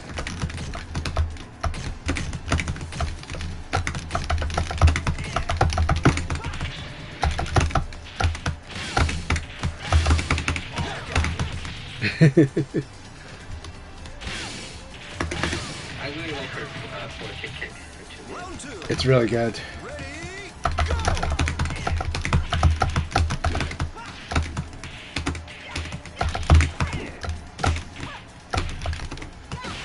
Ready, Very good. That was very good. That's good too. Excellent.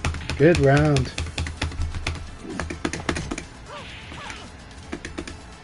Round 3. Ready, go!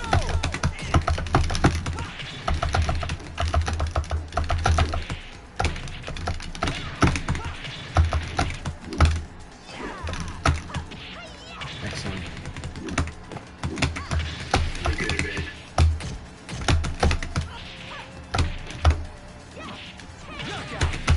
That was an excellent round.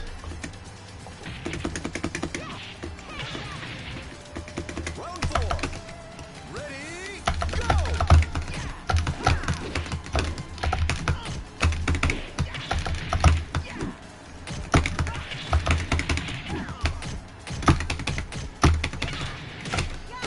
Such a good use of that.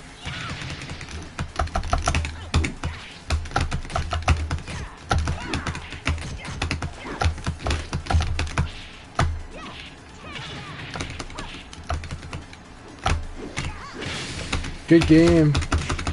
Oh, I can't believe you lost that. No. I don't know my combo. I'm sorry. I was like, oh no, You got it. Game is like the jinx of losing that round. No, that was really good. It's like excellent. See? Told you it's very strong. Just stay confident with your moral play. By that Jedi mind trick too. Yeah. But with Sarah, like, just be confident with your moral play, like you are doing right now. You know? And it's like very strong. She. Sometimes I get tired of hearing. I get tired of hearing the whining from some of the Sarah players because I'm like, your character is really good, you know. But I understand because they hate the damage that they receive. I really get that. I play a character that receives a lot of damage too, you know. Yeah. I think everybody deals with some of that. Not exactly the same with every case, but I think everybody gets some stuff said about their character that they don't believe is actually the case. Yeah.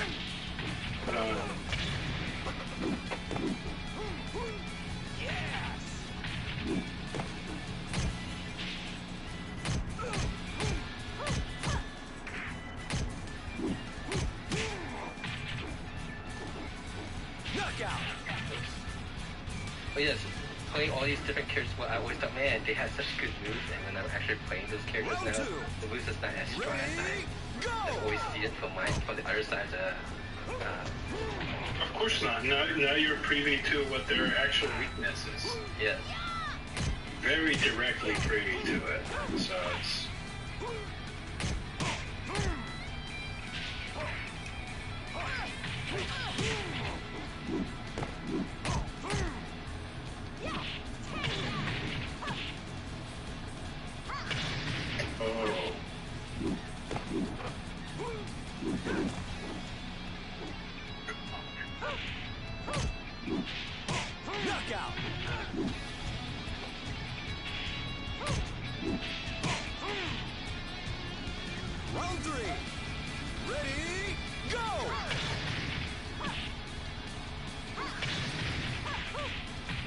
Very nice.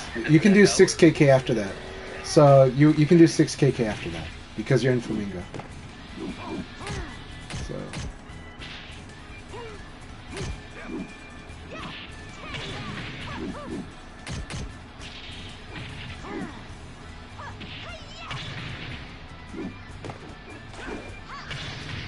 Knockout.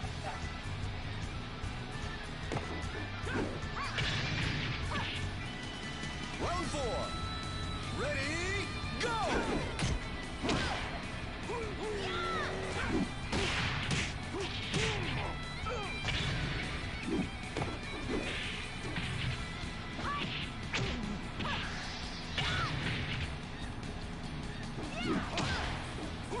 Like, yeah, I always thought that had such long range, and now that kick doesn't have as long range as I wanted to see with it. Round have you 5. gotten comfortable using 2P plus K yet? Go! 2P plus K? Oh, this one? No, not yet. So good. I felt for the purpose of the 16 frame punish, I like the down forward P plus K more. No, but you use that move as a hit check tool because you can hit confirm that into a combo. So it's one of those Yeah, I where haven't used that yet. yeah.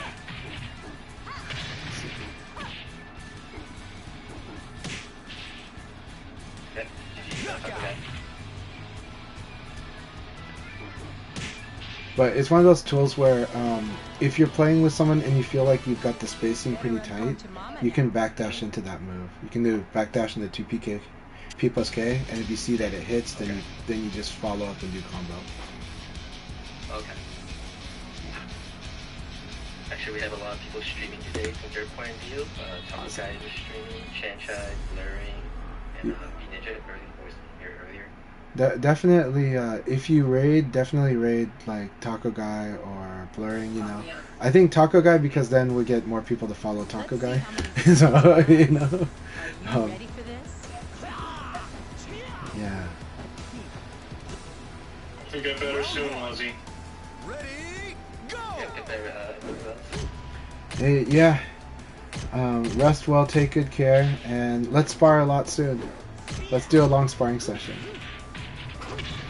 Yes.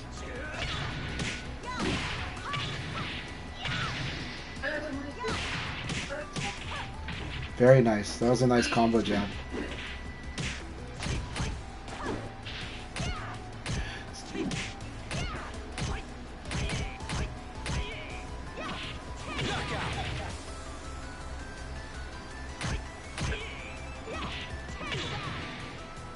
Round 2.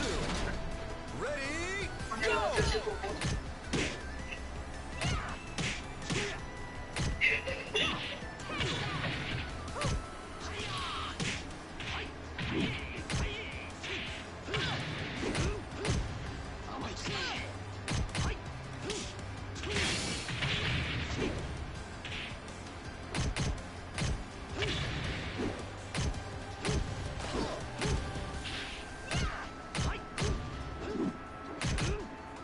Knockout.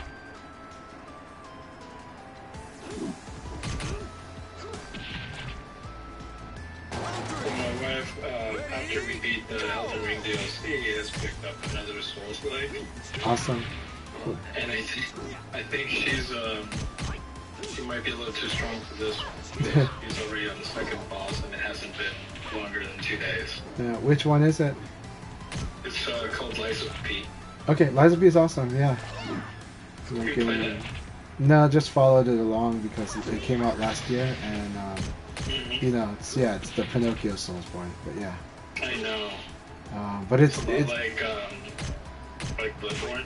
I heard it's really good, but it does feel like it's maybe too close to its inspiration. You know, meaning it's too much like a Soulsborne game. Like I mean that's not a bad thing, but it's like No, that you this, can do worse. but it's like this game really wants to be a Soulsborne game, so it's like okay. But it looks really cool, and a lot of people told me they really liked it. Yeah, it does look. It looks really good. I think visuals are very polished. But yeah, we'll see just how. Did I? Yep, I missed. Good thing it's getting close to see it.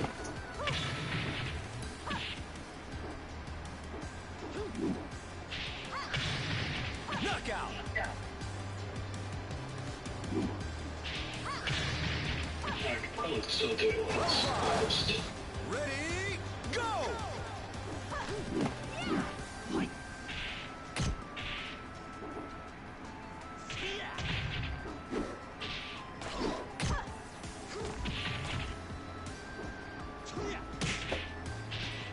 A very fun, intense battle between Akai and Condor here.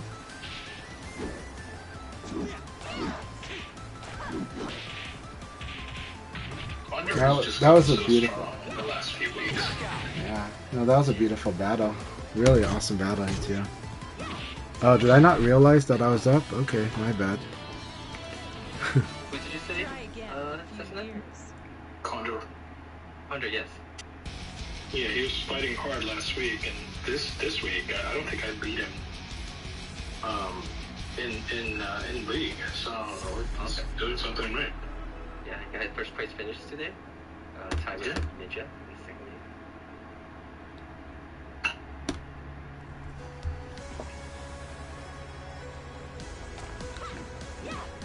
I'm no pushover, sweetie. You know what you're getting yourself. Round one. Ready, go!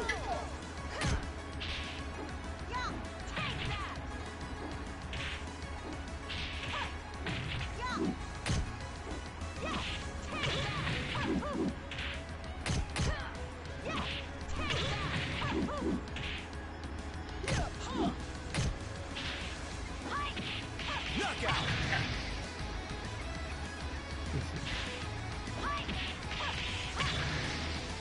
Round two. Akai is challenging the blocking with throws. Got it.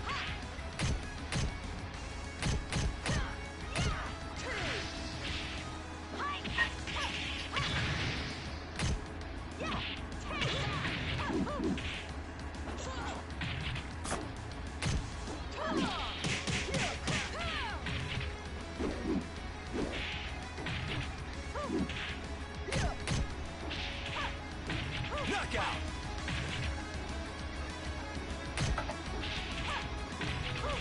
And Akai, you using forward throws mostly this game? Ready, go! Yeah, Neutral. I like to use that's the neutral? Okay, it's the neutral throw, okay. I guess Silverbolt I don't use neutral as much. But most people I try to use neutral because they don't escape that because that's so low damage. Right, because they'll be willing to take it, yeah. Or some that don't escape it. And I've been playing against Volcano a lot too, and he doesn't like to escape neutral. Knockout. He does escape everything, so it's good. It's good practice. Round four. Ready, go! Yeah, Volcano is the one I think has been like last 2 weeks ago when he was in team battle, he was doing really well. He's still doing pretty good. He got 2 first place finish in his local tournaments. Yes. I wouldn't expect any less. I think he's only going to grow faster now that he has all in his backyard. And no, granted, Florida is a big place, but it's... I think I heard him say it's like 20 minutes distance between them. That's awesome. That's wonderful. I would be at his house most of the days.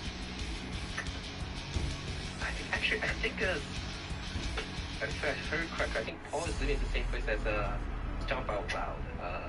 Stomp Out Loud is a long time player, a long time ago. He plays Leon and Shun. He played a little bit of Ultimate Short at every game, but he has stopped. Maybe him interested in playing again. That'd be great. Ready, go!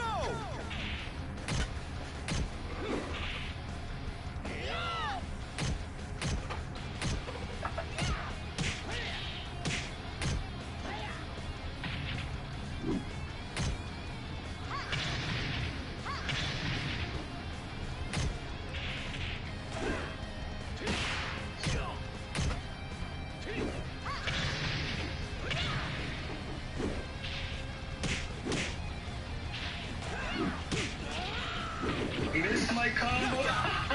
Lucky, lucky me. Yeah. I was like, oh, I didn't hit him, but Round two. Ready, go!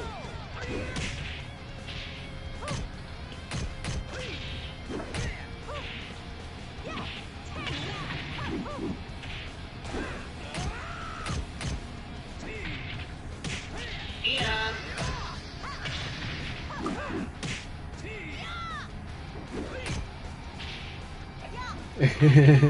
No, no, he says he hates when Akai uses Sarah. I think Sarah's such a good fit for Akai. So I like Akai using Sarah because I think I think playing Sarah can help Akai flesh out even more good things that Akai already does. And I do think that it's gonna. I think if Akai can get more time with Sarah, I think his Okizeme game will improve too, because he'll see more of the Okizeme situations, because she has so many. The reason that she's so good at Okizeme is because she gets a lot of time off her knockdowns to do almost whatever she wants with the Okizeme situation. So she has like a bigger like sandbox to play with on the Okizeme game. She has just like compared to other characters, like Wolf has a really good Okizeme game, but like the timing is very strict. But Sarah has got like all the time in the world that she wants, and she's got tools that can fit your comfort level. So if you're the type of guy who likes to beat up people off the ground with combos, with ground combos, she can do that. If you want to like pressure them, her Flamingo is so good at pressuring people getting up. So it's she has like, and then she can also sweep if she wants. She can do all kinds of stuff, and then she also has really flourishing stuff. But even with her Okizeme, she can move people pretty far. If they stay on the ground, her Okizeme can cause them to be closer to ring out and ball. So like, I think she has the best Okizeme game, but she also has one of the easier Okizeme games because her knockdowns just give her so much time over the opponent that's still getting up. But when you play someone like Wolf, you need to like, it's like you have to master each one, but he actually has some scary Okizeme stuff.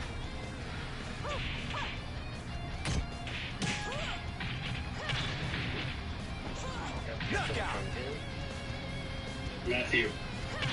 Hey, welcome Matthew. Good to have Matthew here. It's been hours. I try not to read too much into those meters at first. Let a few games pass and see where it goes. For some reason today I've seen a couple of hiccups though. I don't understand where the hiccups are coming from. It's not much. It's just once every few games I might see like a pause moment. So I think my connection with Akai is not the best today, but when I played against Akai though, it felt smooth. So.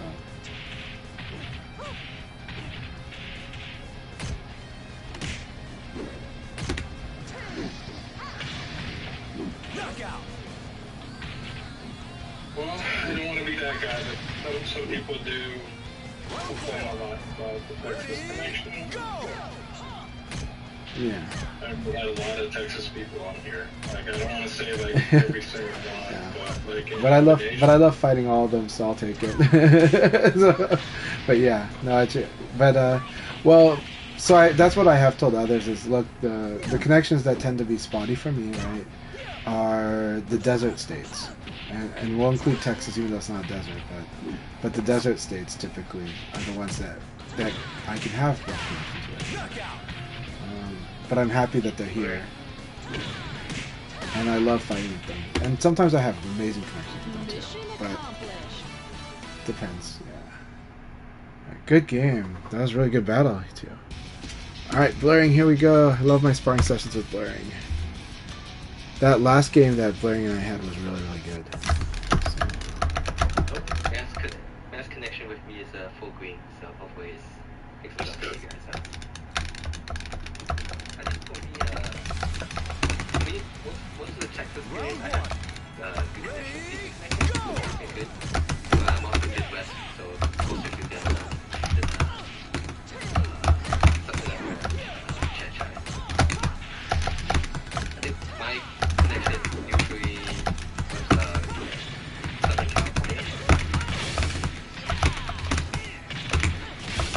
usually horrible for me. Sure. It's more of a system infrastructure.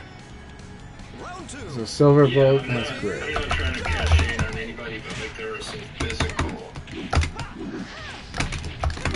issues with these longer connections.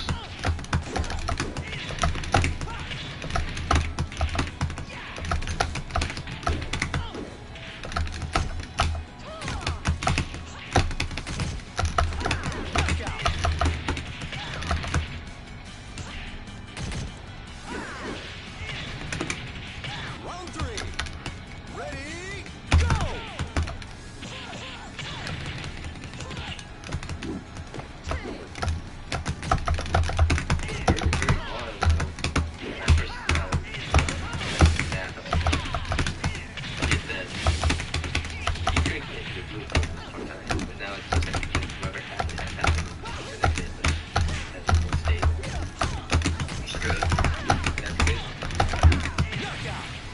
Gonna poke her eyes out. Yeah.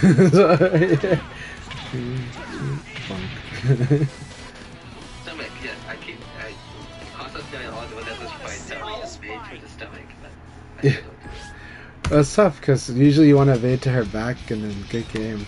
Oh, Punker's here, awesome. Punker and I had an awesome first to five. He won the first to five last week. That was so fun. All right, Condor, here we go. There's still a lot of people in this room. Do you guys want me to just hit the lead button so you guys can play? I'm going AFK a bit. No league. I don't know.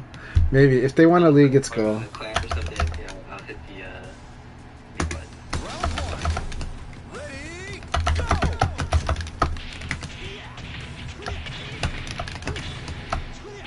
Very good. Back Where down. do you live, man? Yeah, it's pretty much a call whether these last 2 days. Excellent. Woke up in the morning, 40 degrees Fahrenheit. Low 70 right now. Go!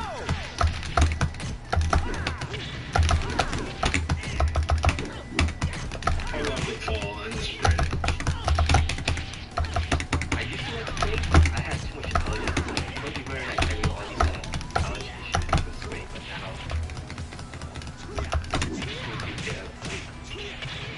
with tree pollen. Yeah, that's fair. Knockout. Got it. It's strange because I thought we were having this much issues when I was younger. Round three. Ready, go! It can happen. All right, neutral throw.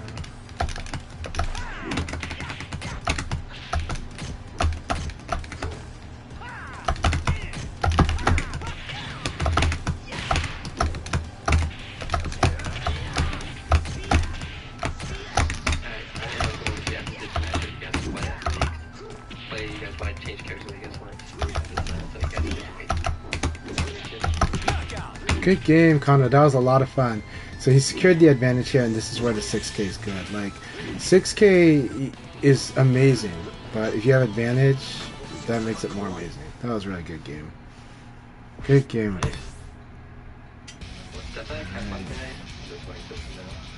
Thank you very much, Akai.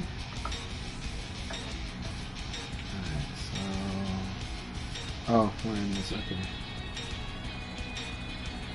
So P plus K is a +2 and +6. Okay. Alright, Condor rematch. Here we go in the league battle. Round one. Ready, Yeah, sure. You talking about Lucas PV.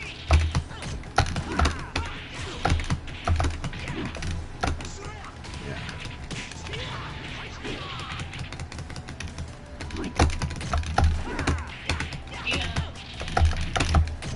knockout. Round two. Ready, go!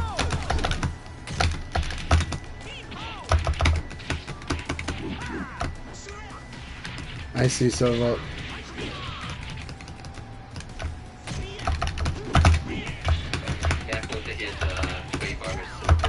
Yeah, Silverbolt had mentioned it earlier. You guys were I wasn't able to tell you guys, but yeah, so Silverbolt had mentioned he has a gray bar with Matthew.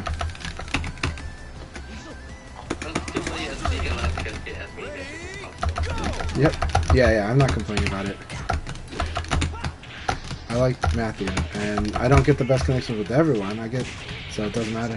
So it's fine for me, but...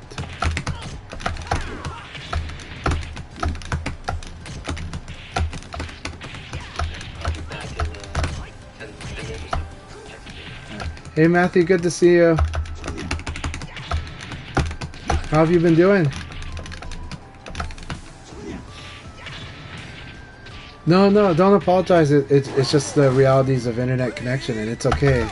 You have a good connection with some people, and a rough connection with others. So it's I'm not trying to. We're not trying to shame you about it. It's just more of a reporting thing where we're just informing. But I really like your participation in the league. Like having you in this community. So don't worry too much about it. But we're figuring it out. Absolutely, you shouldn't wait a lot for the next level. Yeah, we're not trying to shame you or anything like that. It's a cold day there. Yeah, how is the weather? What kind of weather are you guys dealing with wherever you're at? Yeah, we know because same thing with like Texas. We know Texas, they're doing the best they can with their connection, and then these days they deal with crazy weather in Texas. And then they've always dealt with crazy weather, but now they have snow as part of their crazy weather nowadays. God, yeah. Okay, yeah, but things happen, yeah. But you're good.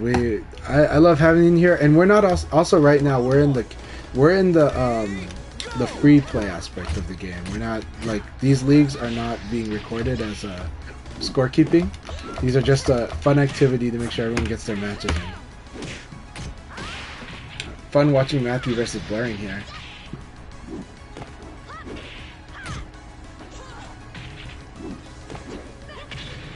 That was good. Nice. That was such a cool 3K plus G there. There's a lot of plays that I've seen Matthew do that I really like when they come out. They just call out certain plays. It's awesome to see a very assertive play.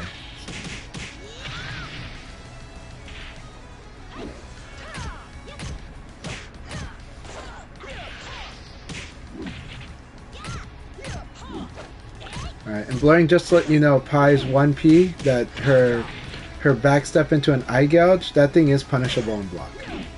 So I think it's minus 13. So. Round 3. Ready, go!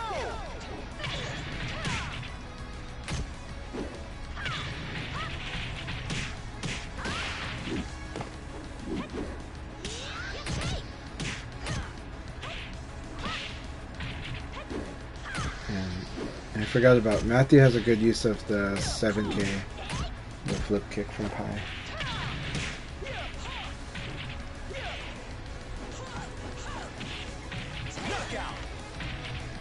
Good battle, you two. There were some fun plays in that battle. You're no match for me.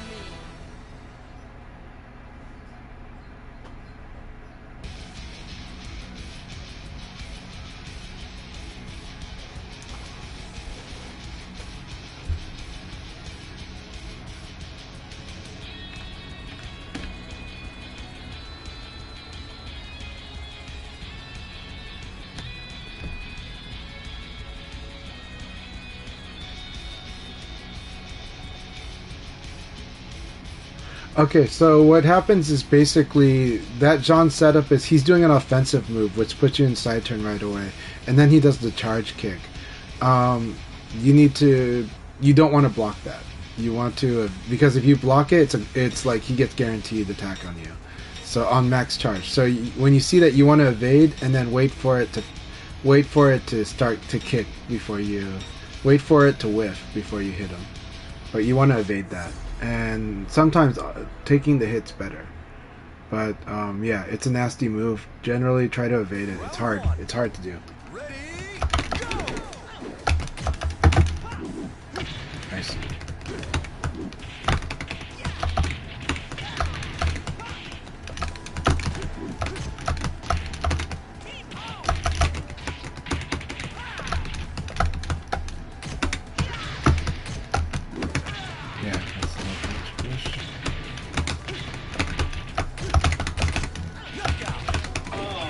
Oh, that was nice. Thanks. Round two. Ready, go! Yeah.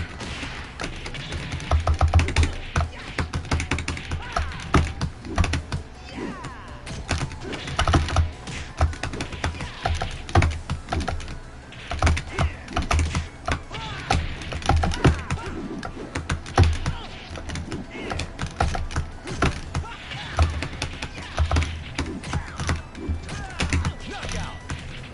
Alright. Good punish. Thank you.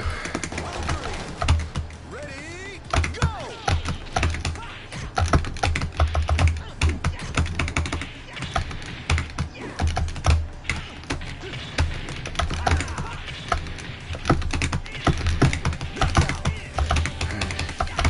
Thank you for that battle. Good game.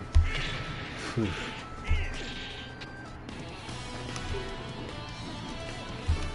Forgot to train, eh?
That was a good battle. You see, I watched on the Akai stream, Matthew versus Condor. That was really cool. All right, Blurring, here we go.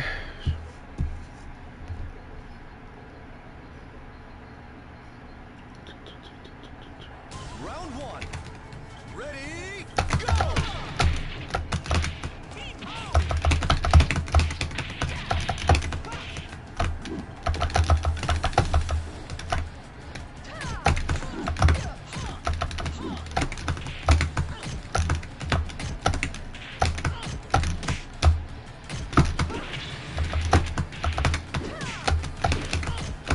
Knockout.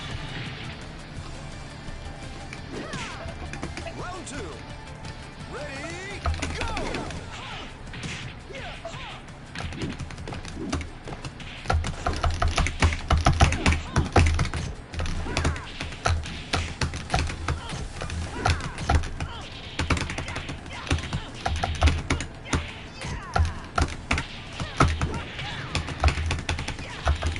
Ring out.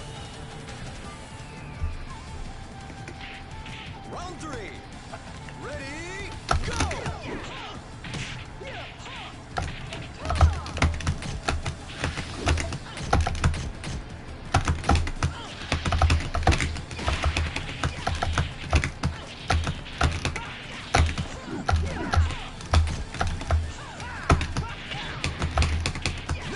Good battle, Blurring.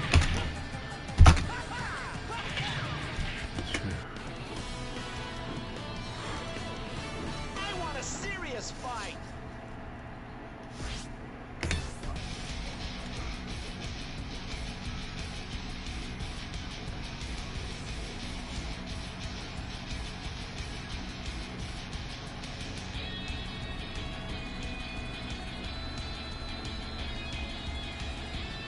I see. The low punch is not a guarantee. It's not a guarantee. It's a virtually guaranteed. So, okay. I gotta be careful with that.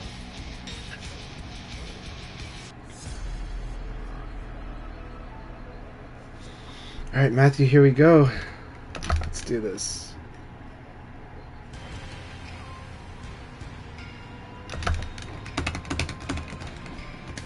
Round one.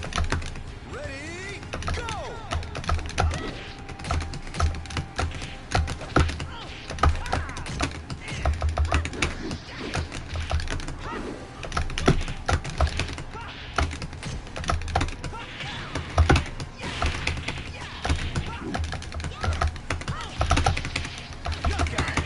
Good first round. Blurring, I wouldn't say, for me, my perspective is not so much about the movement, but the activity. How active, right?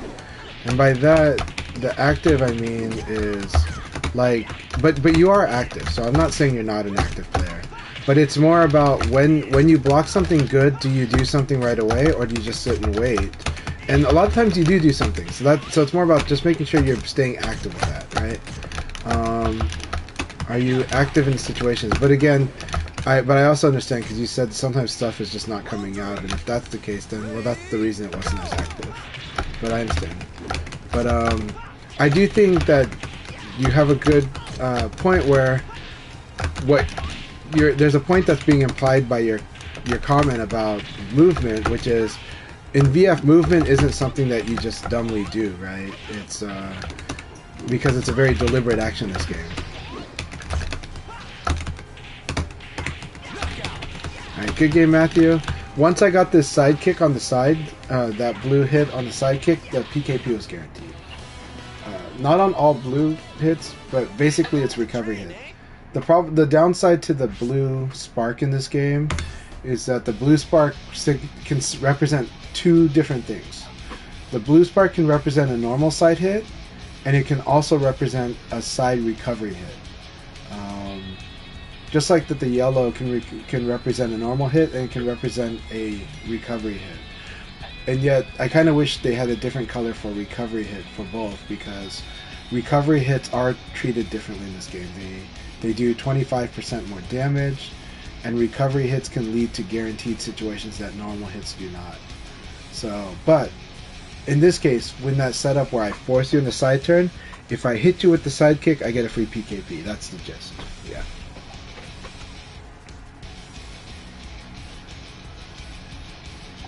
Yeah, don't worry too much. We're not logging the results. Just if it doesn't work out, it's okay. But the matches you can play are fine. We're not in the serious league. We finished that a bit ago. We're now having fun just playing with each other. So on the bad connections, we'll just go. It's what it is. But on the good connections, we'll enjoy these matches. So, and I love that League Play does let us play a lot of matches within a short amount of time, because we're all playing games. We're not just waiting King of the Hill. So, but yeah, but it does sound like Setsuna and Silverbolt have rough connections to you.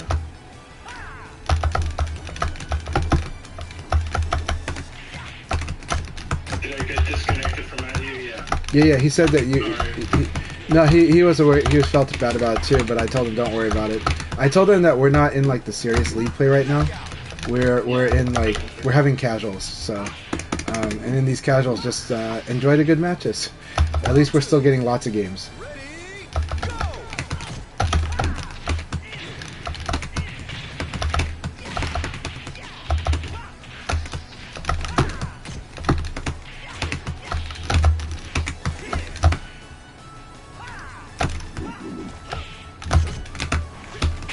That's so cool.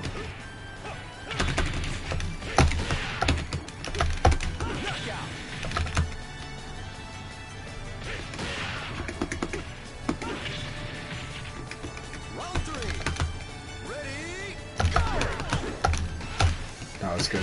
I like that setup. Almost Sabaki, but kick cancel. That would have been cool if that's Sabaki. I wouldn't have known, but that would have been cool. I don't think you can if you cancel it. Like, depends on when you cancel it. Yeah, the problem is I think the Sabaki window is so much late that it would have to be really early for that to happen.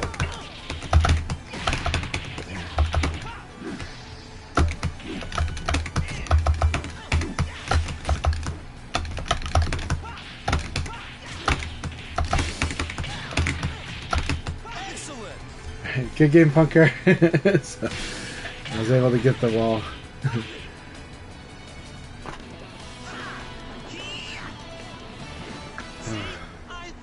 But I'm excited for another set battle with Punker, or actually just a sparring session with Punker soon. Cause love fighting with Punker.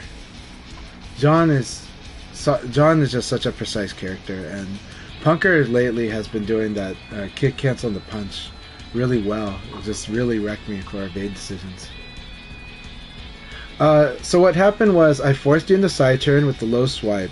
I did the low option, so you could have blocked low, but if I get that low option, if I hit you with the low kick, then the punch is guaranteed. So the low kick and then the punch hit you into the wall, so you got wall staggered. So but I did side kick instead of doing a 9K. I did a side kick just because I was late. Like I wasn't sure if I was going to get the wall hit or not, and then I felt a little late on the confirmation, so I just went with side kick as a safety instead of 9K because of the chance that you could evade, you know. And so, but the side kick hit you into the wall, so I was able to convert that into lethal damage. The only thing that wasn't guaranteed then was the ground hit. So if you were able to get up quick and block the ground hit, you would have been okay.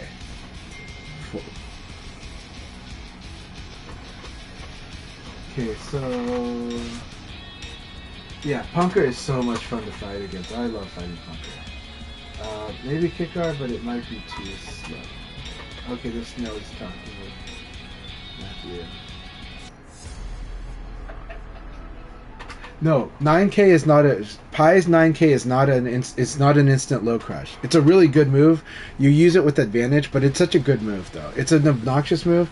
You are -5 if they block, but they have to commit to attacking right away at the risk of you doing the kick. But the kick is so risky that most Pies are not going to do the kick, but sometimes they do. All right, Silver Ball. Here we go. Alright. Got the low punch into the uppercut. This one is you just have to respond with a fast attack and right away, but it is hard to respond to low punch. Alright. First round. Alright, let's test how active Silver Bolt is.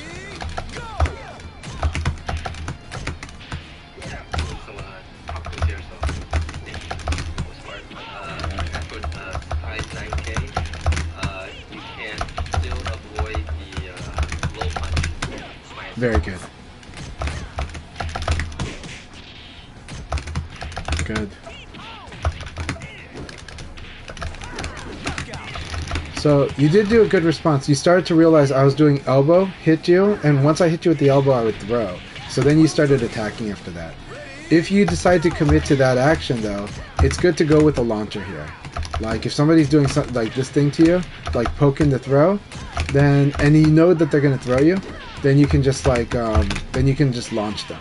You gotta do like a launcher to make up for the difference of this thing, right? Because this throw is doing a lot of damage. So I'm doing elbow, I'm hitting you with the elbow, then I'm throwing you. So if you think that's what's gonna happen, well, either one, you do a throw escape. That's guard throw escape if you don't know what they're gonna do. But if you know for sure they're gonna throw you, then you want to hit them with something real. I recommend hitting with something big because if you guess wrong and they attacked, they could launch you. That's a big risk to you, right? So if you're gonna gamble on I'm gonna punish them for throwing me, then you do something like I guess Vanessa's like 9K, right? But you do something that can combo them, you know, but you do it calmly, and you do it as I know you're gonna throw me, and so I could throw escape it, but I'm gonna double down on punishing you for doing that throw. So I'm either going to poke into a mix-up right away, but I could lose that mix-up, or I'm going to just double down on the fact that I'm gonna attack when I'm at a disadvantage. So I'm going to combo you. I'm going to do something like, I think Vanessa's 9K is the combo launcher, right? So 9K, right? You're like, oh, you're going to throw me? I'm going to 9K you this moment because I know you're going to throw me. Yeah. And that's how you That's how you basically. So then they would have to like. That's how you even out the damage between the two. Yeah. That's how you match your risk with the reward.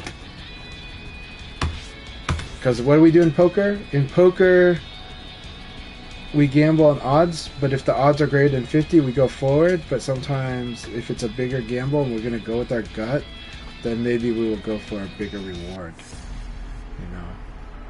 But then sometimes, you know, you just want to try to, in most decision making, you want to make sure that the rewards more than make up for the risks. Round one. Ready, go!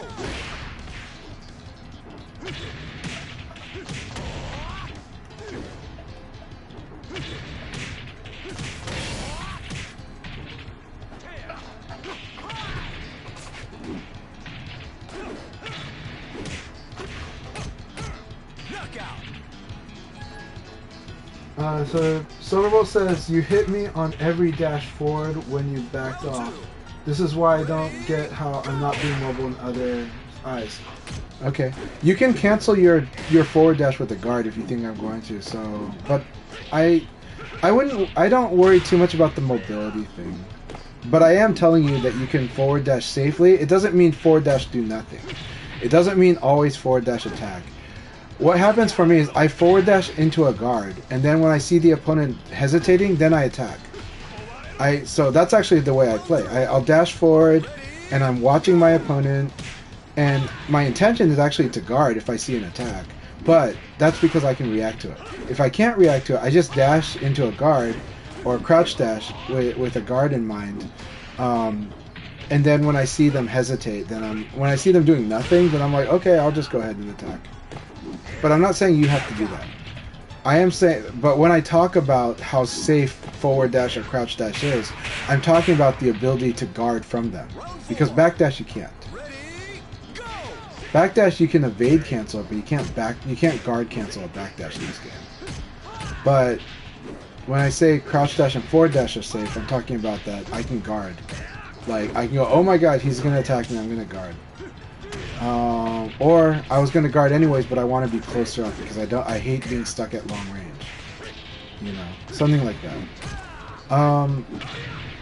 Like I said earlier, for you were very active in this last game that we played, so you were not inactive. But I would say that generally, instead of the critiques about mobility, I'd worry more about the any critiques about active. Are you using the frames your opponent gives you, right? When you hit somebody, are you doing an option so that you can capitalize on that advantage, or are you just waiting and then you just got a hit but did small damage and now we're back to us being on even footing, right? So when I'm saying active, it's more about are we using the advantage we have, and then you know sometimes there's the defensive aspect too.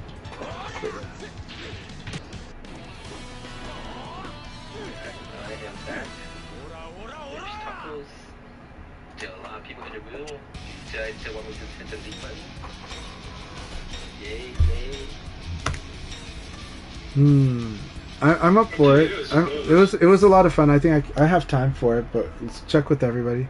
Everyone tell Akai whether you want to have a league or not. Definitely tell him if you do not want a league because he's going to hit the button. And it's okay. We just don't want you to get banned by, you know, the game because you left the room. So, it's very unlikely it'll happen though, but you know.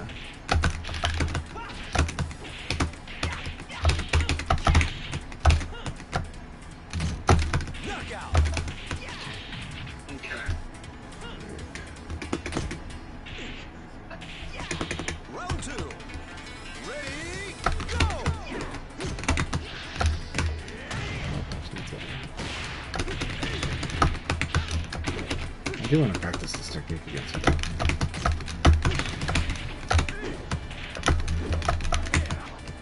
So the risk, okay. That's the risk of doing that against you. So you do actually like to do throw. So, and not even throw, you like to do delay throw.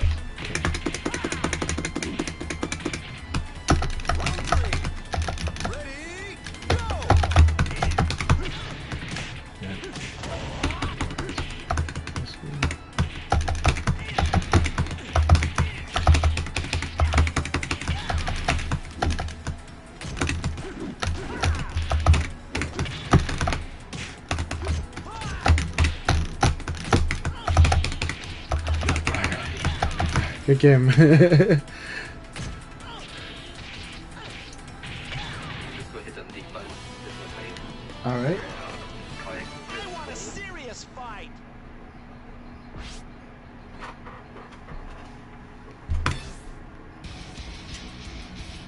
Alright. Good luck, have fun. It's a casual league, so have lots of fun. And we're still going to chat through it, so.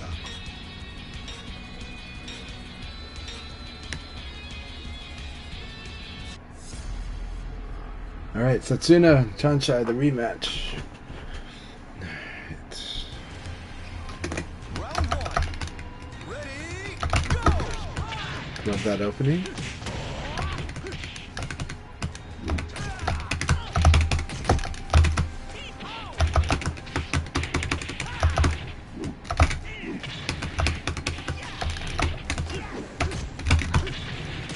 Nice. Nice standing palm.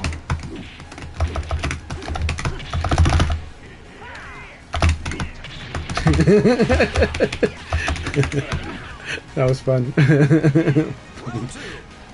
Ready, go!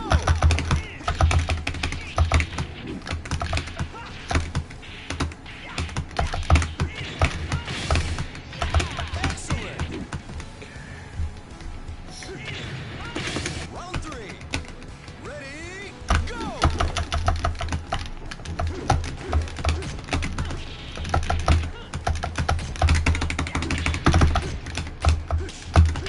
I like how that works. That shoulder is just.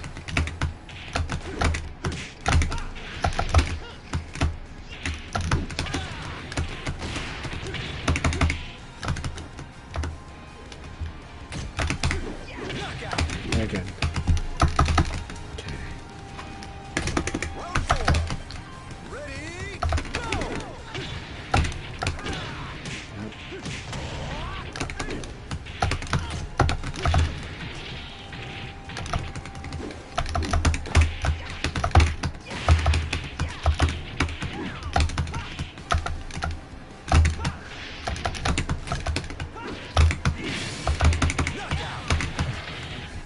Good game.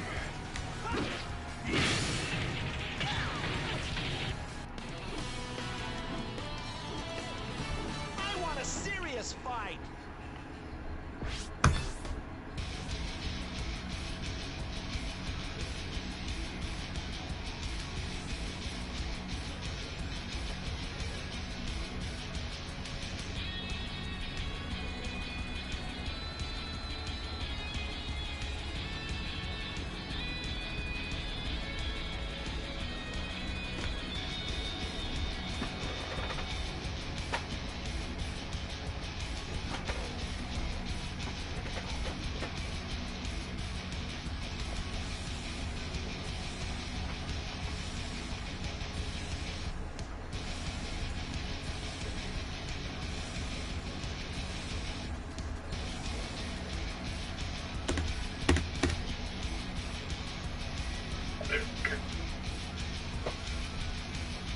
I do like these type of chill leagues too. Silverbolt says this type of chill league is helping with anger and frustration. Nothing is on the line, and issues can be thought about longer. I think so too. This is why setting up sparring sessions with people you just enjoy playing with is good. This is what I was trying to accomplish when I was able to regularly do those like late night, or not late night, but those evening leagues for the developing players. And it is what I want them to encourage them to do. And I think in the league format, having it is fun too. So yeah, I think it's great feedback, and we should definitely make sure Akai reads that feedback. That these like casual leagues is really good, and I think they are. Like in Magic the Gathering, casual leagues are amazing, right? League night is such a fun. Even though nowadays they've changed that, but league nights are a classic way to get lots of people to really enjoy and work on their game. Very good. Good. Low punch. There we go. So here I low punch interrupt and I get the uppercut.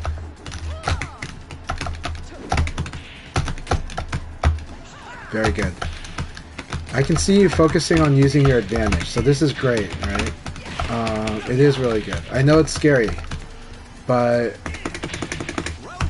But it does mean guarding is sometimes a key part of this too, right? So if you get, so the trick here is making sure that if I do hit you, that you are defending, but when you get the hit, you get to do something off there. There we go. Yeah, like that. And then keeping your mind open in a relaxed way that you're gonna get hit. So it's okay to get hit as long as you respond to getting hit the right way. Meaning that you defend a little more than not when you get hit, but that making sure you're using that advantage when you do get the hit. So it's just that VF makes you do this at a rapid pace, whereas a lot of other, I think in a lot of other fighters, I feel like I don't have to be as this active, right? There you go. Good. And anytime you're doing a low attack, you have to consider the possibility you'll get low punched. So you have to get used to just seeing it, right? So here, you did this string rapidly, where it was a mid into a high. So I'd block the mid and I'd low punch because I knew that high was coming. So I'm like, I'm gonna crush that high attack with the low punch. And then, and you can see that's it's hard to react to it until you get used to it. And as you calm down, if you can avoid being frustrated, it'll become clearer to see. But when I get frustrated, it's hard for me to see those things. It's hard to see when somebody just low punched into launch, right? But that's a very common setup pattern for Leon, is to hit you and then launch you with the counter hit launcher, because his normal hit launchers are slow. So he'll try to get the +5 and then try to do that. Yeah. And if you fight my Lei Fei, it does the same thing. But the thing that you have to train against the Lei Fei is to evade and punish that move. Yeah. I see. If you're not ready to use the dash guard, then it's okay. But so you see how I'm doing this? This is crouch dash guard. Yeah. I'm sorry. I know you're in the battle. So.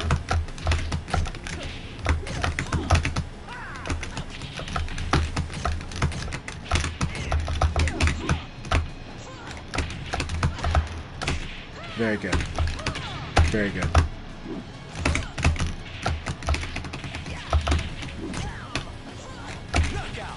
Good first round, Blaring. That was so much fun. Alright. Neutral throw was a good choice there.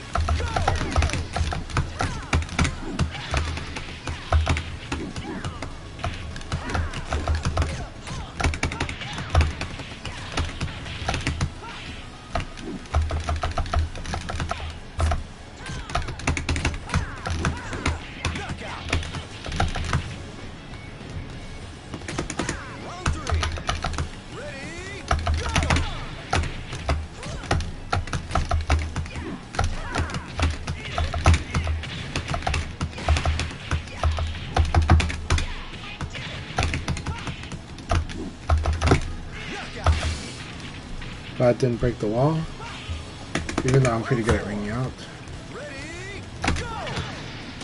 That was beautiful.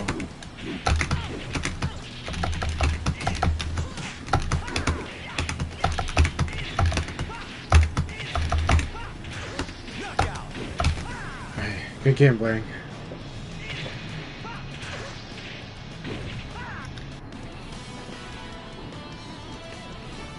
Forgot to train, eh?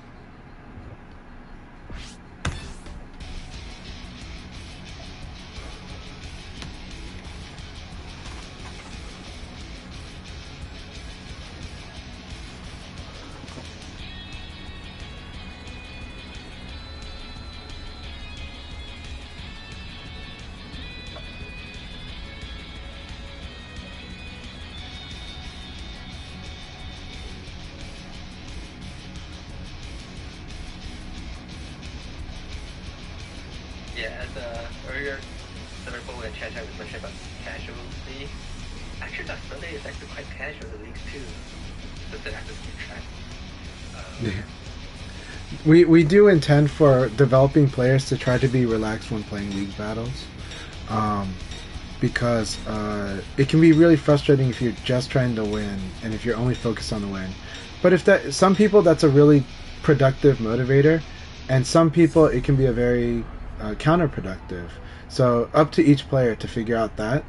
But it's a good opportunity to get a lot of matches in. And so the intention of the league battles was to make use of it as you will, but you get a lot of matchups and a lot of... You get to meet other players, and you get to play, yeah. So you get a lot of Use it experience. however you want. I think it's switch your mentality. I think that's Round one. fun. Ready, go!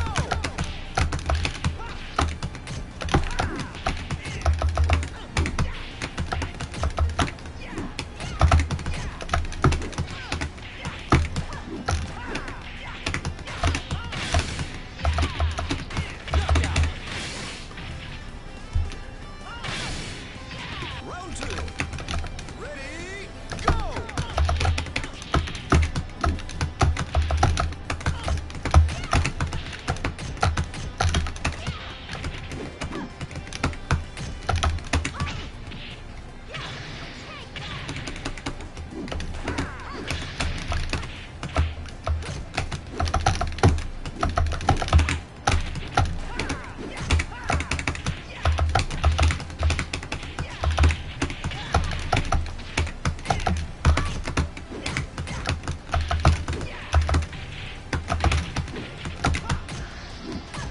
Knockout. And a few areas that I gotta be careful about. Ready, go!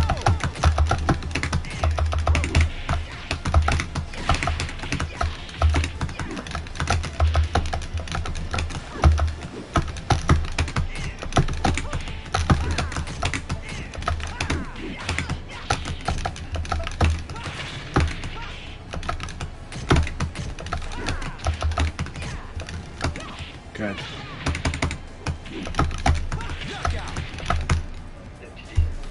GG's. Okay, so with this throw, because it leads to the crumple fall down, like to the head, face down, head towards. If Leon does mid rising attack, it's linear. So just as a heads up. So you know the crumple knockdown is the face down, head towards, right? Oh no, I can say my ulti or wake up. Okay. With, So in general, the way you get that knockdown is critical for everybody. So when you do a crumple combo, most likely the opponent's going to be face down with their heads towards you. Okay, that's a very specific knockdown. A lot of people have terrible wake up game, like terrible rising attacks from this knockdown. In the case of Sarah, I bring it up because whenever you do crumple combos, you're typically going to get this knockdown.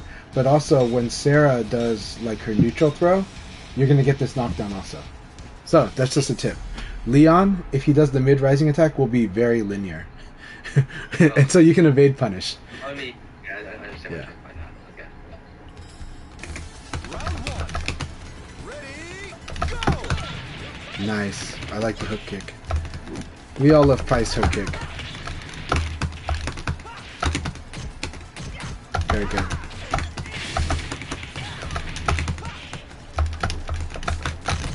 For the record, my connection feels great with Matthew, even though I had 1 or 2 bars, but the matches feel great for me.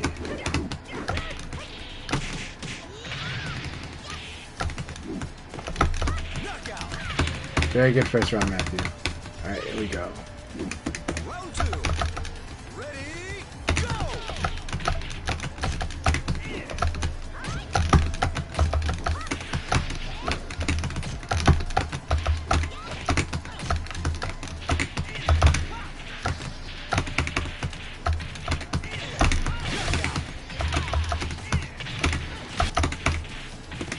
Round three.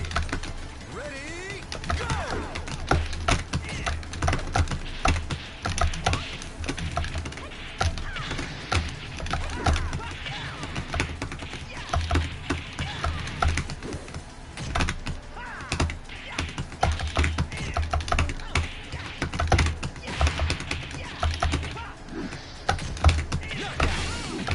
Yeah, I did the 2-hand attack when he went for Pari. Ready, go!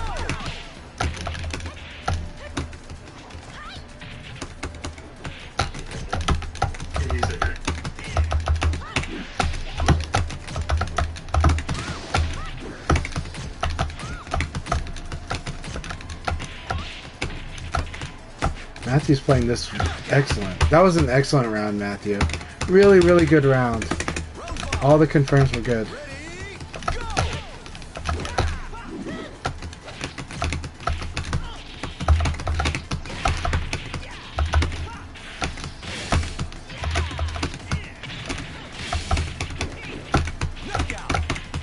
Alright. Good game, Matthew. That was so much fun.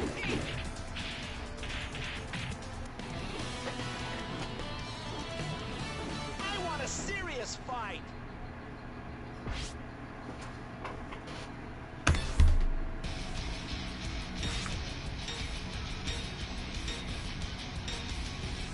Very good games, Matthew.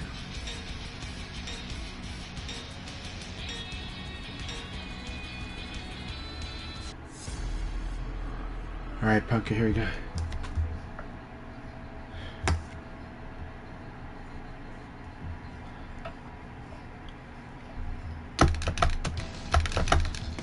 Round one. Ready, go!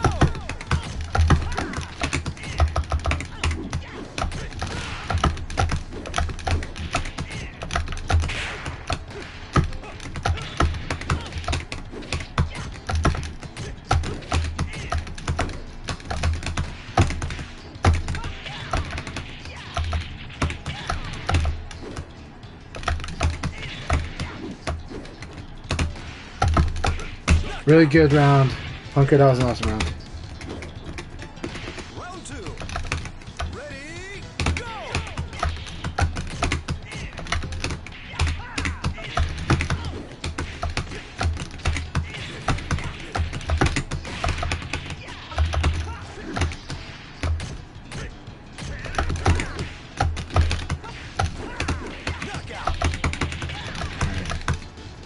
This is a habit of yours, Punker, and I had it too. It took me like 3 months to deal with this issue of mine this year, which is I liked using throw. When my life was low, there were situations where I liked poking in the throw a little too much, but the life, nice. Oh, I thought that was gonna be ring out. But like that's just way too risky when your life is like a hit away from losing. Ready,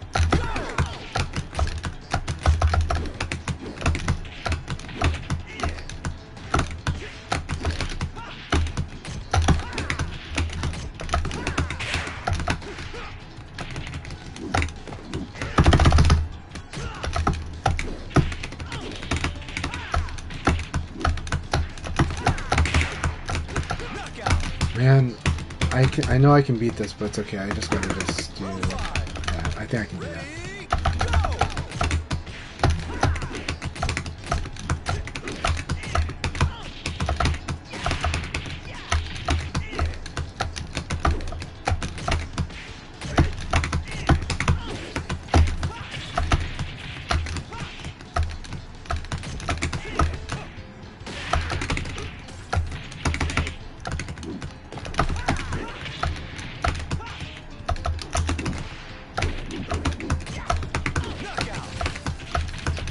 Good game. That was exciting battle, Punker.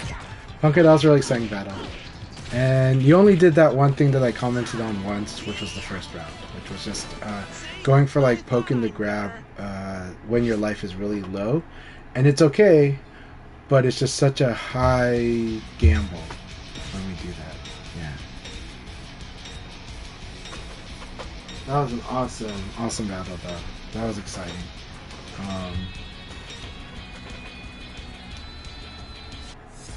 It worked. Yeah, and then it worked out for me after that too. But yeah, that was a really good game. I'm looking forward to more battles as always. That was so much fun. Like, it's so much fun fighting your John. It really is. There's a lot of techniques I'm working on too with it.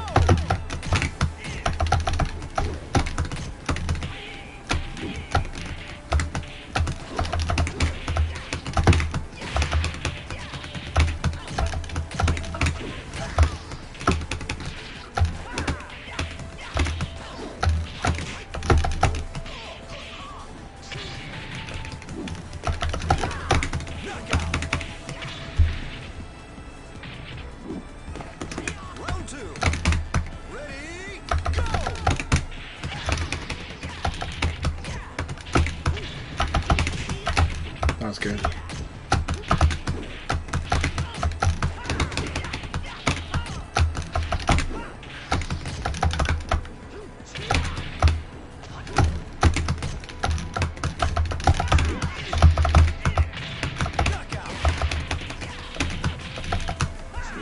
So Matthew says they're gonna change ISP and get fiber end of year. Fiber is a huge, huge deal. It's so good.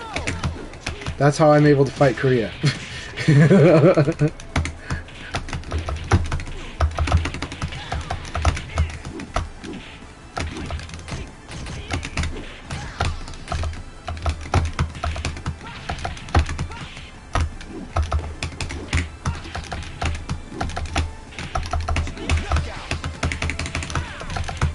Fiber is ridiculously good, yeah.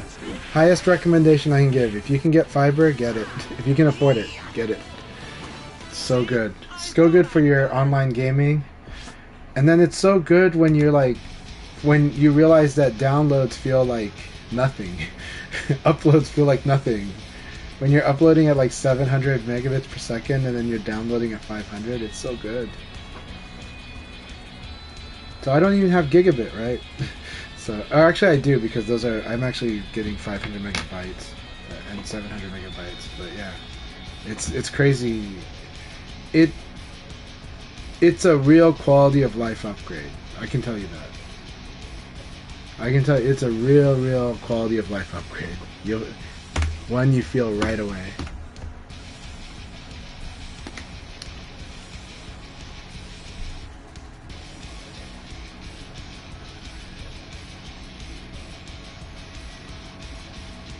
Yeah, if you have The means? fiber option, Oh, okay. definitely go get it. I would not switch back to broadband now and then back to fiber. So, It is. but It's just so dramatically different. It really is. It's so much better. yeah. Like there's always like you don't know how your point of view experiences make the game. But it's online and it usually feels pretty good. And so as I say, if you do have the fiber option, you have to like available to upgrade to fiber, then definitely play Ultimate Showdown versus with broadband, and then they are switching to fiber. It totally changes the online game. Yeah, I think it's very true. I mean, I was happy on my old capped fiber because it was grandfathered for my DSL deal. But then when I finally upgraded to the speed, it was just, well, actually, when it turned out it was still DSL. They had to come out and install the fiber properly, and when they did that, it was night and day. And then when we upgraded the plan, it was night and day. So. Like multiple people in your household could be yeah. Go ahead and worry about people streaming or something to make your gaming. Have more issues. Yeah. In the early days of this game, I was, like having to pick times when my family's wrestling because I told everybody. I even said on stream. Well, on stream, I just told everybody that like I felt like I'd be a jerk if I told my family they couldn't use the internet because I wanted to play games. So I would just play games when they're asleep, And now it just feels really nice, especially for the Sundays, right? Because I'm not going to tell my family not to use internet on a Sunday afternoon. That feels wrong to me. That feels selfish to me. but some people, that's their life balance is fine like that, Yeah. I think that's it for me. I am going to go see. I'm going to wait by the kid. They told me to. But it's I think I'm going to wait to play. Yeah, you should definitely. We gotta support blurring, because I'm gonna have lunch soon. I think I'm gonna take the time to.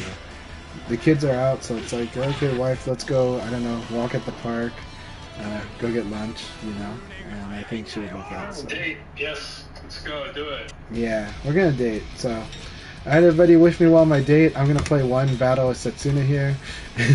Maybe I'm gonna play one run, and then I will go have lunch, take my wife out. Good games, Punker. Punker, let's do a session soon. Whether you on, I love sparring with your Jean, and it just gets more and more accurate. It's scary. So, but I try to get accurate with my techniques against Jean too. It's so much fun.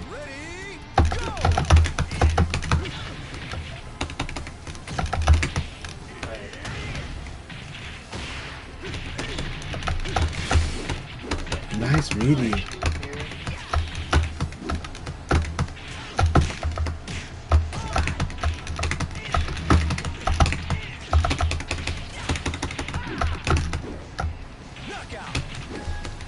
So 6-6 I almost paid for that mistake with It's okay. That was on me.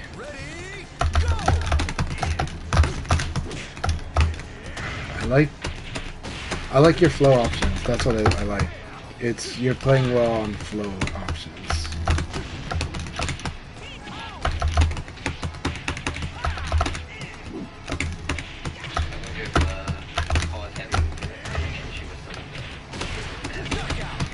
God, I even did half circle back throw and it didn't count as the escape. I'm so sad.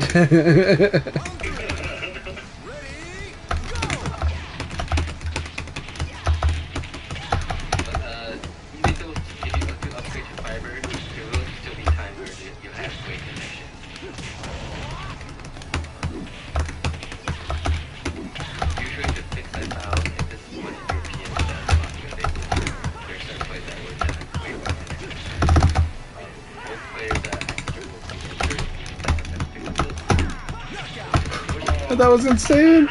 That was such a crazy round. That was such an exciting round. That was really fun.